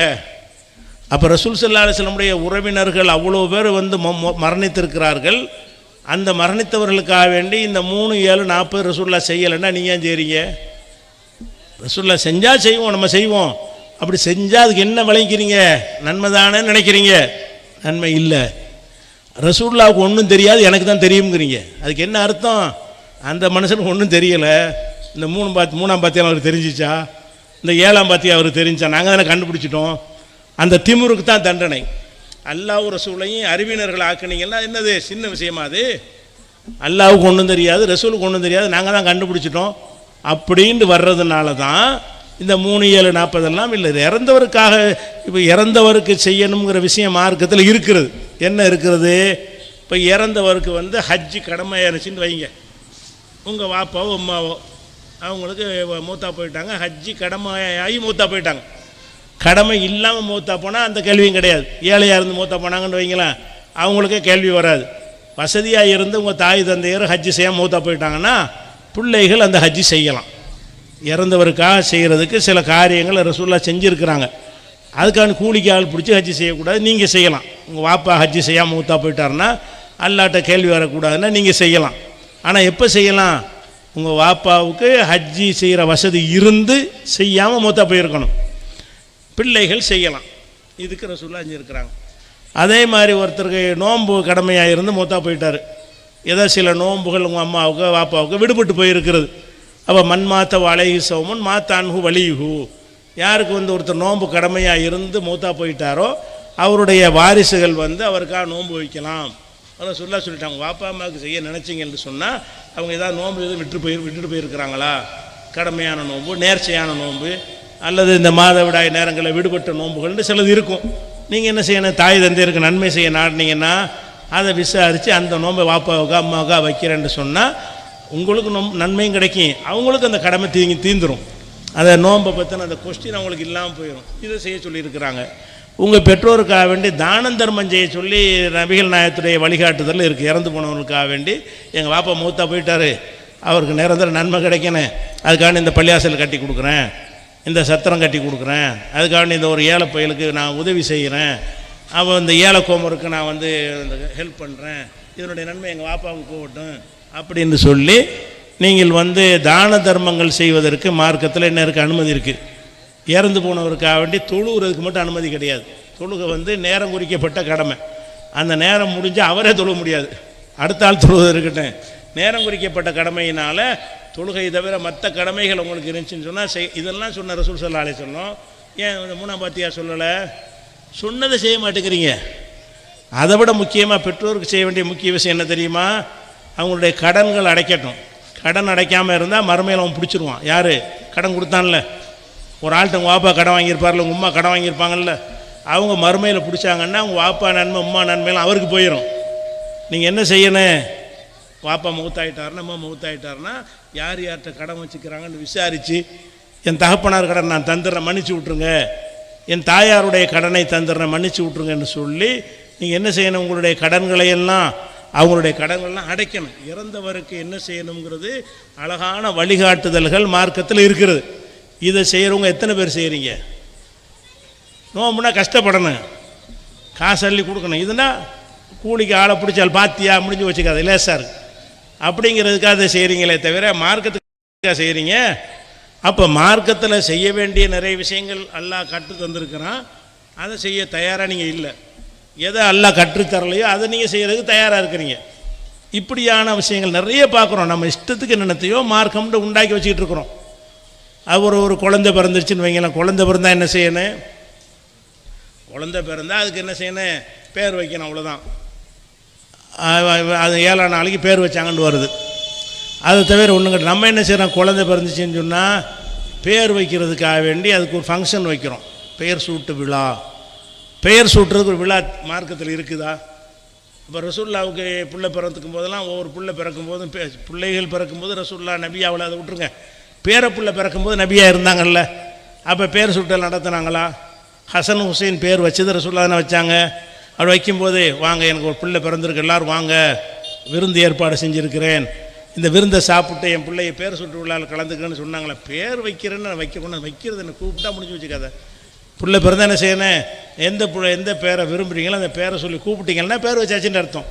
பேர் வைக்கிறதுக்குன்னு அதுக்கு ஒரு ஃபங்க்ஷன் ஏதாவது உண்டா? இல்லை. குர்ஆன்ல அல்லாஹ் சொல்லி காட்டுறான், மரியம் அலைஹிஸ்ஸலாம் இருக்காங்க இல்லையா, இந்த உலகத்து பெண்களிலேயே மிகச்சிறந்தவர் யார்? மரியம் அலைஹிஸ்ஸலாம். நம்ம ஃபாத்திமா நாயகிலாம் சொல்கிறாங்களா, அதெல்லாம் விட பல மடங்கு உயர்ந்தவர் யார்? மரியம். ஏன்னா குர்ஆன்ல அல்லாஹ் சொல்லிவிட்டாங்க, ஒஸ்தஃபாக்கி அலா நிசாயில் ஆலமீன், அகிலத்து பெண்களை விட மரியமே உன்னை சிறப்பித்து விட்டேன் அப்படின்னு மரியம் அலைஹிஸ்ஸலாத்தை பற்றி அல்லாஹ் சொல்லுகிற காரணத்தினால மரியம் தான் மிக மிக உயர்ந்த ஒரு பெண். உலகத்தில் உள்ள பெண்களில் எல்லாம் ஆதம் அலைஹிஸ்ஸலாத்திலிருந்து உலகம் அழியிற காலம் வரைக்கும் வர்ற பெண்களில் எல்லாம் ஃபஸ்ட்டு இடத்தில் யார் இருப்பா? மரியம் இருப்பார்கள். அந்த மரியம் அலைஹிஸ்ஸலாத்துக்கு யார் பேர் வச்சா? மரியம் அலைஹிஸ்ஸலாத்துடைய அம்மா என்ன செய்கிறாங்க, இன்னி சம்மை துகா மரியம்.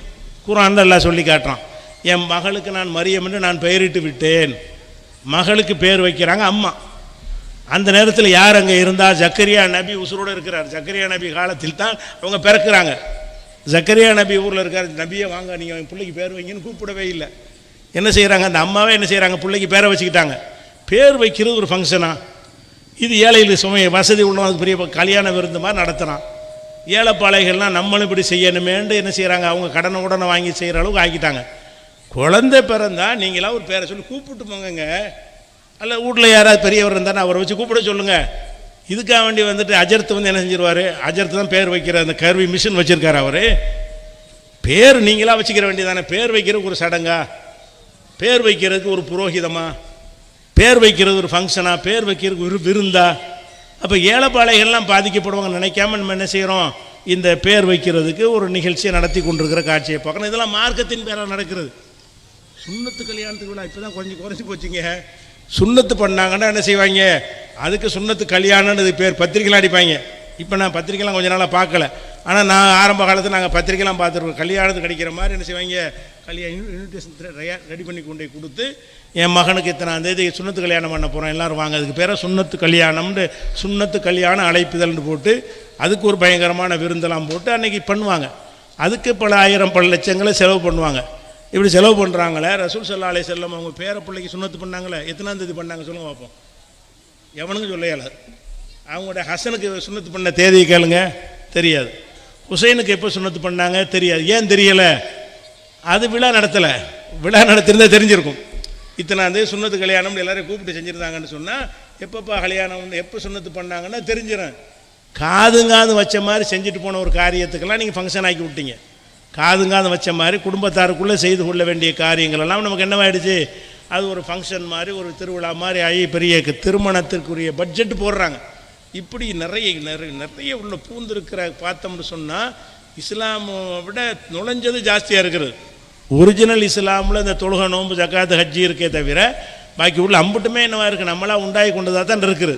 அப்போ இந்த மாதிரி உள்ளதெல்லாம் நமக்கு எங்கே கொண்டே உண்டாக்கும் என்று கேட்டால் நரகத்தில் கொண்டே சேர்த்துரும் அப்படிங்கிறத நம்ம பார்க்குறோம். அதே மாதிரி அல்லாஹ் குர்ஆனில் ஒரு வசனம் சொல்லுகிறான். முக்கியமான வசனம் என்னன்னு கேட்டால் 16வது சூறாவில் 116வது வசனத்தில் அல்லாஹ் சொல்கிறான், வலா தக்கூலு லிமா தசிஃபு அல்சினத்துக்கும் உல் கதிப ஹாதா ஹலாலுன் ஹாதா ஹராமுன். நீங்களா உங்கள் நாவுகளில் வர்ணித்து கொண்டு நீங்களா சுயமாக இது ஹலாலு இது ஹராம் என்று சொல்லிவிடாதீர்கள். ஏன்னு கேட்டால் தஃப்துரு அலல்லாஹில் கதிப, அல்லாவின் பொய்யை இட்டு கட்டி, அல்லாவின் மீது பொய்யை இட்டு கட்டி இது ஹலாலு இது ஹராமுன்னு சுயமாக சொல்லிடாதீங்க. அதை சொல்கிற அதிகாரம் உங்களுக்கு கிடையாது. ஏன்னு கேட்டால் அல்லாஹ் சொல்லி இன்னல்லதீன யஃப்துருன அலல்லாஹில் கதிப லா யுஃப்லிஹூன், அல்லாஹ் மேலே பொய்யை இட்டு கட்டக்கூடியவர்கள் வெற்றி பெற மாட்டார்கள் அப்படின்னு அல்லாஹ் சொல்லி காட்டுகிறான். இப்போ நம்ம என்ன செய்கிறோம், ஹலால் ஹராமுக்கெல்லாம் அல்லாஹ் மேலே இட்டு கட்டி இது ஹலாலுங்கிறது. இன்றைக்கி நம்ம மதுஹப்னு 4 மதுஹபா பிரிஞ்சிருக்கிறோம்ல, அந்த மதுஹப் அடிப்படையில் எவ்வளோ ஹலால் ஹராம் வித்தியாசப்படுது உங்களுக்கு தெரியுமா? எத்தனை விஷயங்கள் ஒரு மதுஹபில் ஹலால் ஒரு ஹராம். மார்க்கம் ஒன்று தான், மார்க்கம் தீனுல் இஸ்லாம் ஒன்று தானே. இது ஷாஃபிக்கு ஹலால் இது ஹனஃபிக்கு ஹராம்னு எத்தனை விஷயத்தை எழுதி வச்சுருக்குறோம். இதுக்கெல்லாம் என்ன காரணம்?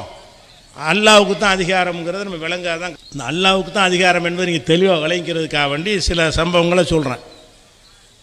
ரசூல் ஸல்லல்லாஹு அலைஹி வஸல்லம் அவர்களை தான் அல்லாஹ் தூதராக நியமித்தான். அவங்க வழியாகத்தான் இந்த மார்க்கம் நமக்கு கிடைத்தது. அவங்களுக்கு கொடுக்கப்பட்ட அதிகாரம் என்ன? அவங்க நினச்சதை ஹலாலாக்குற அதிகாரம் அவங்களுக்கு இருந்துச்சா? இல்லை. அவங்க நினச்சதை ஹராமாக்குற அதிகாரம் இருந்துச்சா? இல்லை. அவங்களுக்கு கொடுத்த ஒரு அதிகாரம் என்ன? அல்லாஹ் சொல்வதை எடுத்து நம்மள்கிட்ட சொல்வது, வாங்கி தருவது. ரசூலுல்லாவுக்குள்ள அதிகாரம் என்ன கொடுத்துருந்தான்? ரசூலுக்கு அர்த்தம் தான். நாங்கள் ரசூலுல்லான்னு சொன்னால் அல்லாஹ்வின் தூதர். அல்லாஹ்வின் தூதர் என்பதற்கு என்ன அர்த்தம்? அல்லாஹ் சொல்வதை நம்மகிட்ட கொண்டாந்து சொல்லுவார். அவராக சொந்தமாக கையில் மடியில் போட்டு சொல்லியிருந்தான்னு வைங்க, அது மார்க்கம் ஆகுமா? அப்போ நபிகள் நாயகத்துக்கே இந்த அதிகாரம் இல்லை. இது முக்கியமாக வழங்கணும். அதிகாரம் அல்லாஹ்வுக்குங்கிறம இந்த அதிகாரம் மார்க்கத்தில் கை வைக்கிற அதிகாரம் யாருக்கு இல்லை? ரசூலுல்லாவுக்கு கிடையாது. அவங்க என்னத்தையாவது மார்க்கத்தில் கையை வச்சாங்கன்னு சொன்னால் கடுமையாக இருப்பேன் அப்படின்னு நல்லா சொல்கிறான். எப்படி சொல்கிறான்னு கேட்டால், உலவு தகவல அலைனா பாதல் அகாவில், இந்த முகமது அவர்கள் சில சொற்களை சுயமாக இட்டுக்கட்டி சொல்லியிருப்பாரையானால் லஅகதுனா மின்ஹு பில் யமீன், அவரை வழக்கரத்தால் பிடித்து சும்மல கதானா மின்ஹு, நாடி நரம்பை தரித்திருவேன். முகம்மது நான் சொன்னதை தான் சொல்லணும். அவராக கையில் மடியில் போட்டு சொன்னார்னு வைங்க, அவருடைய நாடி நரம்பை தரித்திருவேங்கிறான். அப்போ ரசூல் ஸல்லல்லாஹு அலைஹி வஸல்லம் அவர்கள் அல்லாஹ் சொன்னதை மட்டும்தான் நமக்கு சொல்லணுமே தவிர அல்லாஹ் சொல்லாமல் இருக்க அவங்களாக என்னத்தையா சொன்னாங்கன்னு வைங்க, நாடி நரம்பை தரிச்சிருவேங்கிறான். நம்ம என்ன நினைக்கிறோம்? அது ரசூலுல்லாஹ் அவர் எங்கள் அஜர்த்துக்கு அந்த அதிகாரம் இருக்குது, எங்கள் இமாம்களுக்கு அந்த அதிகாரம் இருக்கிறது. அப்போ ரசூலுல்லாஹ் விட அந்த இமாம்கள்லாம் பெரிய ஆளுக்கு. ரசூலுல்லாவுக்கு அந்த மார்க்கத்தில் ஒன்றை உண்டாக்குறதுக்கு அனுமதி இல்லைன்னு சொல்லிட்டான். ஆனால் இவங்க என்ன செய்கிறாங்க? இமாம்களை உண்டாக்கிடுவாங்கன்னு சொல்கிறாங்க. இன்னும் சொல்லப்போனால் இப்போ ரசூலுல்லாஹ் என்ன செய்கிறாங்கன்னா, ஒரு குடும்ப சண்டை, ரசூல் ஸல்லல்லாஹு ஒரு குடும்பத்தில் ஒரு பிரச்சனை, சண்டை. என்ன சண்டைன்னு கேட்டால், அவங்க வந்து ஒரு மனைவிட்ட போய் என்ன செய்கிறாங்க, வீட்டுக்கு போகிறாங்க. அவங்க தேன் அருந்திட்டு வர்றாங்க. வந்த உடனே இன்னும் ரெண்டு மனைவிமார்கள் என்ன செய்கிறாங்கன்னா அதில் பொறாமைப்படுறாங்க. பொறாமைப்பட்டு என்ன செய்கிறாங்கன்னா, இப்போ நம்ம ஒரு வேடிக்கை பண்ணுவோம் அப்படின்னு சொல்லி அந்த தேன் சாப்பிட்டு வர்றாங்கல்ல, வந்தவுடனே இந்த 2 மனைவிமார்கள் பிளான் பண்ணி என்ன செய்கிறாங்கன்னு கேட்டால், உங்கள் வாயிலேருந்து ஒரு கருவேலம் பிசினுடைய வாடை வருது, கருவேலம் பிசனுடைய தேன் சாப்பிட்ருக்காங்க, உங்கள் வாயிலிருந்து கருவேலம் பிசனுடைய வாடை வருது அப்படின்னு இவங்க சொல்கிறாங்க. உடனே ரசூலுல்லாஹ்க்கு என்னவாச்சுன்னா, தேன் மேலே உடனே வெறுப்பு வந்துருச்சு. வெறுப்பு வந்து இனிமேல் அல்லாஹ் மேலே சத்தியமாக தேனை தொட மாட்டேன் அப்படின்ட்டாங்க. ஆனால் தேனை சாப்பிட்டா கருவேலம் பிசன் வாடையெல்லாம் வராது. பொய்யா தான் சொல்கிறாங்க. இந்த மனைவிமார்கள் என்ன செய்கிறாங்க, பொய்யா சொல்கிறாங்க. பொய்யா சொன்ன உடனே என்ன செய்கிறாங்கன்றா, ரசூல் ஸல்லல்லாஹு அலைஹி வஸல்லம் வந்து இனிமேல் நான் தேன் சாப்பிட மாட்டேன், ஹராமாக்கி கொண்டேன் அப்படின்ட்டாங்க. தனக்கு தான் ஹராமாக்கிட்டாங்க, உலகத்துக்கு ஹராமாக்கலை. நான் எனக்கு ஹராமாக்கிட்டேன் அப்படின்ட்டாங்க. உடனே அல்லாஹ் என்ன செய்கிறான், ஒரு வசனத்தை கண்டிக்கிறான். யா அய்யுஹன் நபியு, நபியே, லிம துஹர்ரிமு மா அஹல்லல்லாஹு லக, அல்லாஹ் உனக்கு ஹலாலாக்குனது நீ எப்படி ஹராமாக்குவாய்? தேன் என்பது நான் ஹலாலாக்கி இருக்கிறேன், தேன் வந்து ஹராம் லிஸ்ட்டில் நான் சேர்க்கலை, நீ எப்படி ஹராமாக்குவாய்? யா அய்யுஹன் நபி லிம துஹர்ரிமு மா அஹல்லல்லாஹு லக தப்தகி மர்லாத் அஸ்வாஜிக, உன் மனைவிமாருடைய திருப்தியை நாடி நான் ஹலாலாக்கின ஒன்றை நீ எப்படி ஹராமாக்குவாய்? அப்போ இது எவ்வளோ பெரிய விஷயம். அப்போ ரசூல் ஸல்லல்லாஹு அலைஹி வஸல்லம் அவர்கள் ஹராமாக்குனது அனைவருக்கும் ஹராம்னு கூட ஆக்கலை, எனக்கு ஹராம்னு ஆக்கிட்டாங்க. நான் சாப்பிட மாட்டேன்றாங்க. அது எப்படி நீ சொல்லுவ? ஒரு மனிதருக்கு ஒரு பொருள் பிடிக்காமல் இருந்தால் சாப்பிடாமல் இருக்கலாம், அது அல்லாட்ட குற்றம் கிடையாது. உங்களுக்கு மீன் பிடிக்கலையா, நீங்கள் மீன் சாப்பிடாமல் இருக்கலாம், அது அல்லாட்ட எந்த குற்றமும் கிடையாது. இறைச்சி பிடிக்காட்டி இறைச்சி சாப்பிடாமல் இருக்கலாம், கத்தரிக்காய் பிடிக்காட்டி கத்தரிக்காய் சாப்பிடாமல் இருக்கலாம்.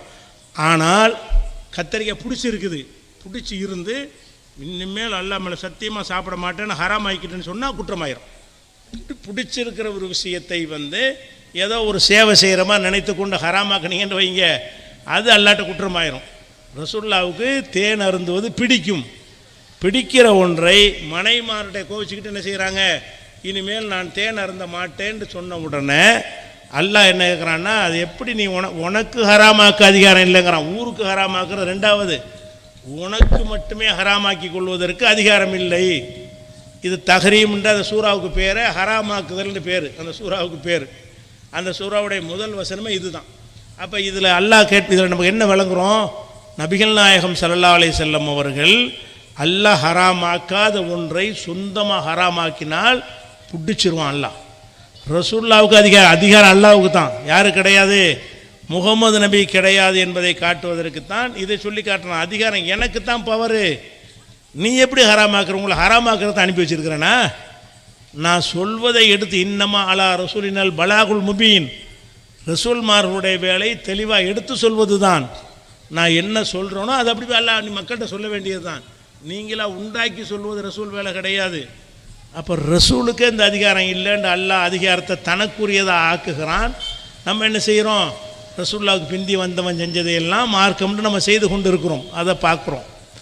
அதே மாதிரி வந்து உஹது போர்க்களம், அந்த உஹது போர்க்களத்தில் வந்து ரசூல் ஸல்லல்லாஹு அலைஹி வஸல்லம் அவர்கள் கடுமையாக காயப்படுத்தப்படுறாங்க. எந்த அளவுக்கு காயப்படுத்தப்படுறாங்கன்னு கேட்டால், மூர்ச்சையாகி விழுந்துட்டாங்க, இறந்துட்டாங்கங்கிற வதந்தி பரவுற அளவுக்கு கடுமையான காயம். அப்போ அந்த வேதனை தாங்க முடியாமல் என்ன செய்கிறாங்கன்னு கேட்டால், ஒரு பிரார்த்தனை செஞ்சிடறாங்க. என்ன பிரார்த்தனை, இவங்க என் நபிக்கு போய் இரத்த சாயம் பூசி விட்டாங்களே, ஒரு நபின்னு பார்க்காம எனக்கு இரத்த சாயம் பூசியவர்கள் எப்படி ஜெயிப்பார்கள் பார்ப்போம் அப்படின்னு சொல்லிட்டாங்க. கைஃப யுஃப்லிஹு கௌமுன் சஜ்ஜு வஜ்ஹ நபீஹிம் பித்தமி, இரத்தக்கரையால் நபியின் முகத்தில் பூசியவர்கள் எப்படி வெற்றி கொள்வார்கள், இந்த ஒரு வாசகத்தை சொல்லிட்டாங்க. இது வந்து வேதனையில் கோபத்தில் சொன்னது தான்.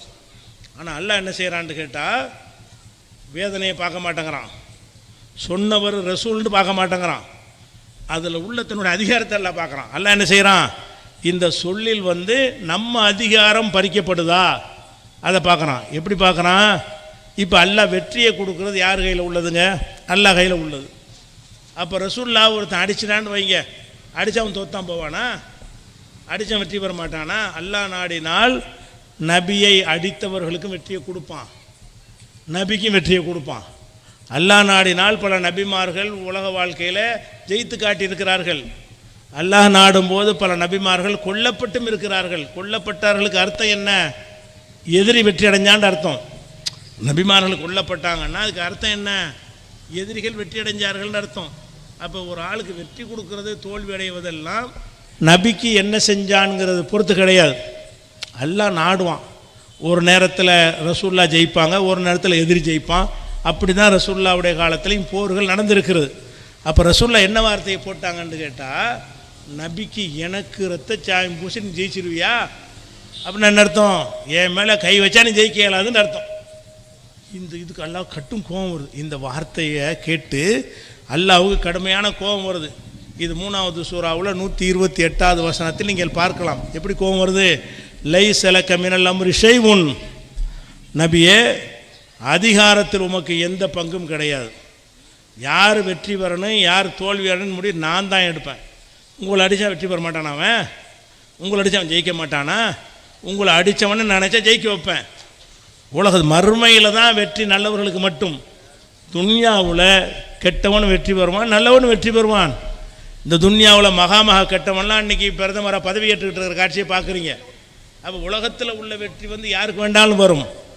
மறுமையில் வெற்றி பெறுவதற்கு என்ன வேணும்? அதுதான் ஈமான் வேணும், நல்லவங்களாக இருக்கணுங்கிற ஒரு ஷர்த்து இருக்கிறது.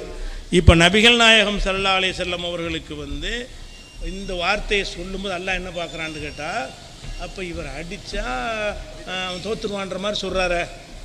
இவர் அடித்ததுனால, இவர் ரத்த காயம் பட்டதுனால அவன் தோற்றுருவாங்கிறார். அப்போ அதான் அளவுகோலா? இவர் அடித்தா ஜெயிக்க மாட்டான், அப்போ அதிகாரம் இவருக்கு மாதிரில வருது அப்படின்னு கோவப்பட்டு அல்லாஹ் என்ன செய்கிறான்னா நபியை இப்படி கண்டிக்கிறான். லைஸ லக மினல் அம்ரி ஷைஉன், அதிகாரத்தில் உமக்கு எந்த பங்கும் கிடையாது, அதனால் இந்த வார்த்தையை நீ சொல்லக்கூடாது, சொன்னது தப்புன்னு நல்லா சொல்லி காட்டுகிறான். அதே மாதிரி என்ன, இது எதுக்கு சொல்கிறோம்னு கேட்டால், ஒரு கடுமையான வேதனையில் நானும் நீங்கள் எல்லாம் கூட அந்த வார்த்தையை சொல்லிடுவோம். ஆனால் ரசூல்லா சொன்ன அர்த்தம் வேறு. அல்லாஹ்வுக்கு என்ன செய்யுது? கடும் கோபம் வருது. அப்போ பார்க்குறவன் என்ன செய்வான்? அடுத்து வர சமுதாயம் ரசூல்லா கை வச்சா அவங்க முடிஞ்சாங்கப்பா அப்படின்றவாங்கல்ல. அப்படி இஸ்லாத்தில் கிடையாது. எத்தனை நபிமார்கள் மேலே கை வச்சாங்க, நபிமார்களே கொல்லப்பட்டாங்க. அந்த ஒரு விஷயத்தை சொல்லும்போது நம்ம என்ன விளங்குறோம்? இந்த அதிகார விஷயத்தை அல்லாஹ் விட்டு கொடுக்கவே மாட்டான். யாருக்கு கொடுக்க மாட்டான்? ரசூலுக்கும் கொடுக்க மாட்டான், எந்த நபிக்கும் கொடுக்க மாட்டான். இன்னும் சொல்ல போனால் ரசூல் ஸல்லல்லாஹு அலைஹி வஸல்லம் அவங்கள்ட்ட வந்து சில விஷயங்களை பற்றி யூத பாதிரிமார்கள் வந்து கேட்பாங்க. என்ன கேட்பாங்க? ரூஹுண்டா என்ன, அதுண்டா என்ன, அப்படி விளக்கம் கேட்பாங்க. கேட்டோன்னு ரசூல் என்ன பண்ணிட்டாங்கன்னா நாளைக்கு சொல்கிறேன்ட்டாங்க. ஒரு கேள்வி என்ன வகி வந்ததுன்னு சொல்ல முடியும். சில விஷயங்களை கேட்குறாங்க, அது அவங்களுக்கு தெரியாத விஷயமா இருக்கிறது. அல்லாஹ்ட்டேருந்து வகி வந்தவன்னு சொல்கிறேன்னு என்ன செய்கிறாங்க? ரசூல்லா சொல்கிறாங்க. எப்போ சொல்கிறேங்கிறாங்க? நாளைக்கு சொல்கிறேன்றாங்க. நாளைக்கு வரல, வகி வரல, நாளை கழித்து வரல. அவங்க சொன்னபடி நாள் ஓடிக்கிட்டே இருக்கிறது. என்னப்பா சொல்கிறேன்டி, என்னாச்சு? வரல, வகி வரல. கடைசி அல்லாஹ் என்ன செய்கிறான்னு கேட்டால், அது மக்கள்கிட்ட நல்லா பறவை விட்டுட்டு கேட்குறான். லா தகூலுன்ன லிஷையின் ஸாலிக கதா, நாளைக்கு இதை செய்வேன் என்று எந்த ஒரு விஷயத்துக்கு இனிமேல் பேசாத. இல்லா இன்ஷா அல்லாஹ், அல்லாஹ் நாடினாலே தவிர என்பதை சொல்லாமல் நாளை சொல்வேன் என்று சொல்லாதே. ரசூல்லா என்னஞ்சிருக்கணும்? ஒருத்தன் கேள்வி கேட்டான்னா பதில் தெரியலைன்னா இன்ஷா அல்லாஹ் நாளைக்கு சொல்கிறேன், இதை நம்ம சொல்லலாம். ஏன்னு கேட்டால் அல்லாஹ் நாடுனா சொல்ல முடியும், நாடினால் சொல்ல முடியாமல் போயிடும்.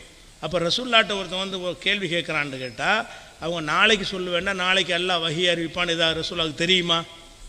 அல்லாஹ் அறிவிச்சு இருந்தானா? அவன் எப்போ விரும்பினான்னு அப்போ தான் செய்வான். வேணும்னு வஹி வரலைங்க இந்த வார்த்தையை சொன்னதுக்காக வேண்டி. அப்போ நீங்கள் நினச்சா நடந்துடும், நாளைக்கு வந்துடுமா? அப்போ நான் நினச்சா தான் வரேன்.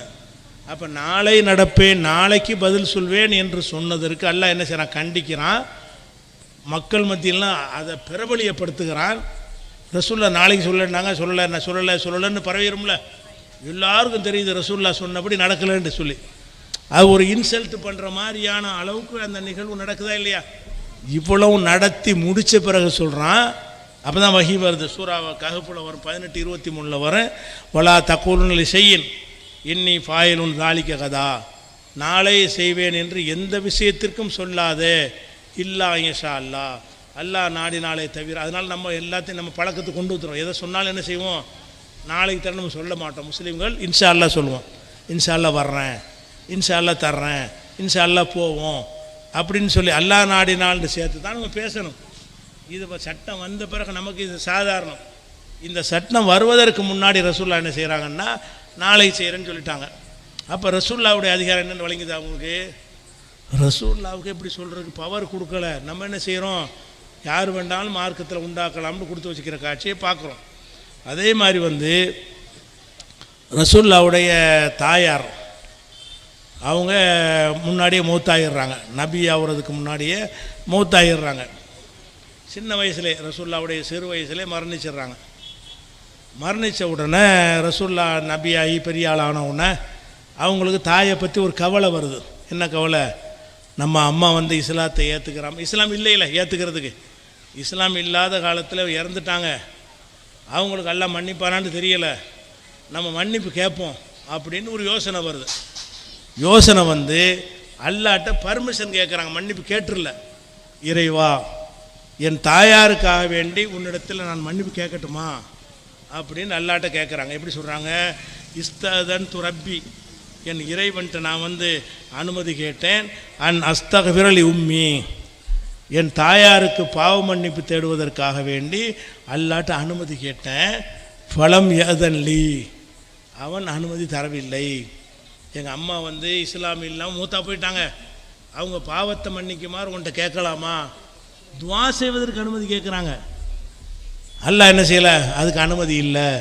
அப்போ கபரை போய் பார்க்கறதுக்காவது அனுமதி கொடுன்னு கேட்டேன், அதுக்கு அனுமதி தந்தான் என்று சொல்லிவிட்டு அந்த கபூரில் போய் நின்று அழுதுட்டு வந்தாங்க. எங்கள் அம்மா மன்னிச்சுன்னு கேட்கல. ஏன் கேட்கல? அல்லாவுக்கு இணை கற்பித்தவர்களுக்கு மன்னிப்பு இல்லைன்னு அல்லாஹ் எழுதி வச்சுட்டான். அதுக்கு மாத்தமாக கேட்டால் அல்லாவுக்கு பிடிக்காது. நபி கேட்டாலும் ஒத்துக்கிற மாட்டான்ல. மா காணலின் நபி உள்ளதீன் ஆமனும் எஸ்தக்ஃபிருலில் முஷ்ரிக்கீன உளவு காண உளி குர்பா, சொந்தக்காரங்களாக இருந்தாலும் முஷ்ரிக்கான ஆட்களுக்கு இணை கற்பிக்கிற ஆட்களுக்காக வேண்டி பாவ மன்னிப்பு தேடுவதற்கு நபிக்கு அனுமதி கிடையாது, மூமினுக்கும் அனுமதி கிடையாதுன்னு நல்லா தெளிவாக அறிவிச்சிட்டான். அதுக்கு பிறகு அவங்க போய் கேட்குறாங்க, யா அல்லாஹ் என் தாயாச்சே, என் தாயாருக்காக நான் பாவ மன்னிப்பு கேட்குறமே அப்படிங்கும் எல்லாம் நினச்சிட்டான், மன்னிச்சுட்டு மறுத்துட்டான்னு வருது. அப்போ இதில் என்ன வழங்குறோம்? அப்போ தாயாருக்கு பாவம் அவங்க நினச்சதெல்லாம் செய்கிற அதிகாரம் அவங்களுக்கு கொடுக்கப்படலை. அல்லாஹ் எதை அவங்களுக்கு சொல்லுகிறானோ, என்ன சட்டத்தை சொல்கிறானோ அதைத்தான் அவங்க சொன்னார்களே தவிர அவங்களா உண்டாக்கி சொல்வதற்கு எந்த ஒரு அதிகாரம் இருக்கலை என்று பார்க்குறோம். அதை விட அல்லாஹ்வுடைய அதிகாரத்தில் நபிகள் நாயகம் சில நேரத்தில் என்ன செய்வாங்கன்னா மீறிடுவாங்க. மீறினா அல்லாஹ்வுக்கு கடும் கோபம் வரும். அப்படியான ஒரு சம்பவம் தான் இந்த அபசவத்தை வல்லாங்கிற சம்பவம். ரசூலுல்லாஹ்வுடைய ஆரம்ப காலத்தில் கண்ணும் தெரியாத ஒருத்தர் இருந்தார். அவர் தான் பின்னாடி ரசூலுல்லாஹ்வுக்கு மோதினாராக இருந்தார். இப்னு உம்மு மக்தூம் என்பவர். அவர் கண்ணும் தெரியாது, அவர் வர்றாரு. முக்கியமான ஆள்கிட்ட ரசூலுல்லாஹ் பேசிக்கிட்டு இருக்கிறாங்க. அவர் வர்றதை பார்த்தோன்னு என்ன செய்கிறாங்கன்னா அவரை சலாஞ்சு விடுறாரு. ரசூலுல்லாஹ்வுக்கு சரி கோபம். என்ன கோபம்? முக்கியமான ஆள்கிட்ட பேசிகிட்டு இருக்கோம், அந்த மனுஷன் இப்போ வர்றாருன்னா என்ன செய்கிறாங்க, கோவப்படுறாங்க.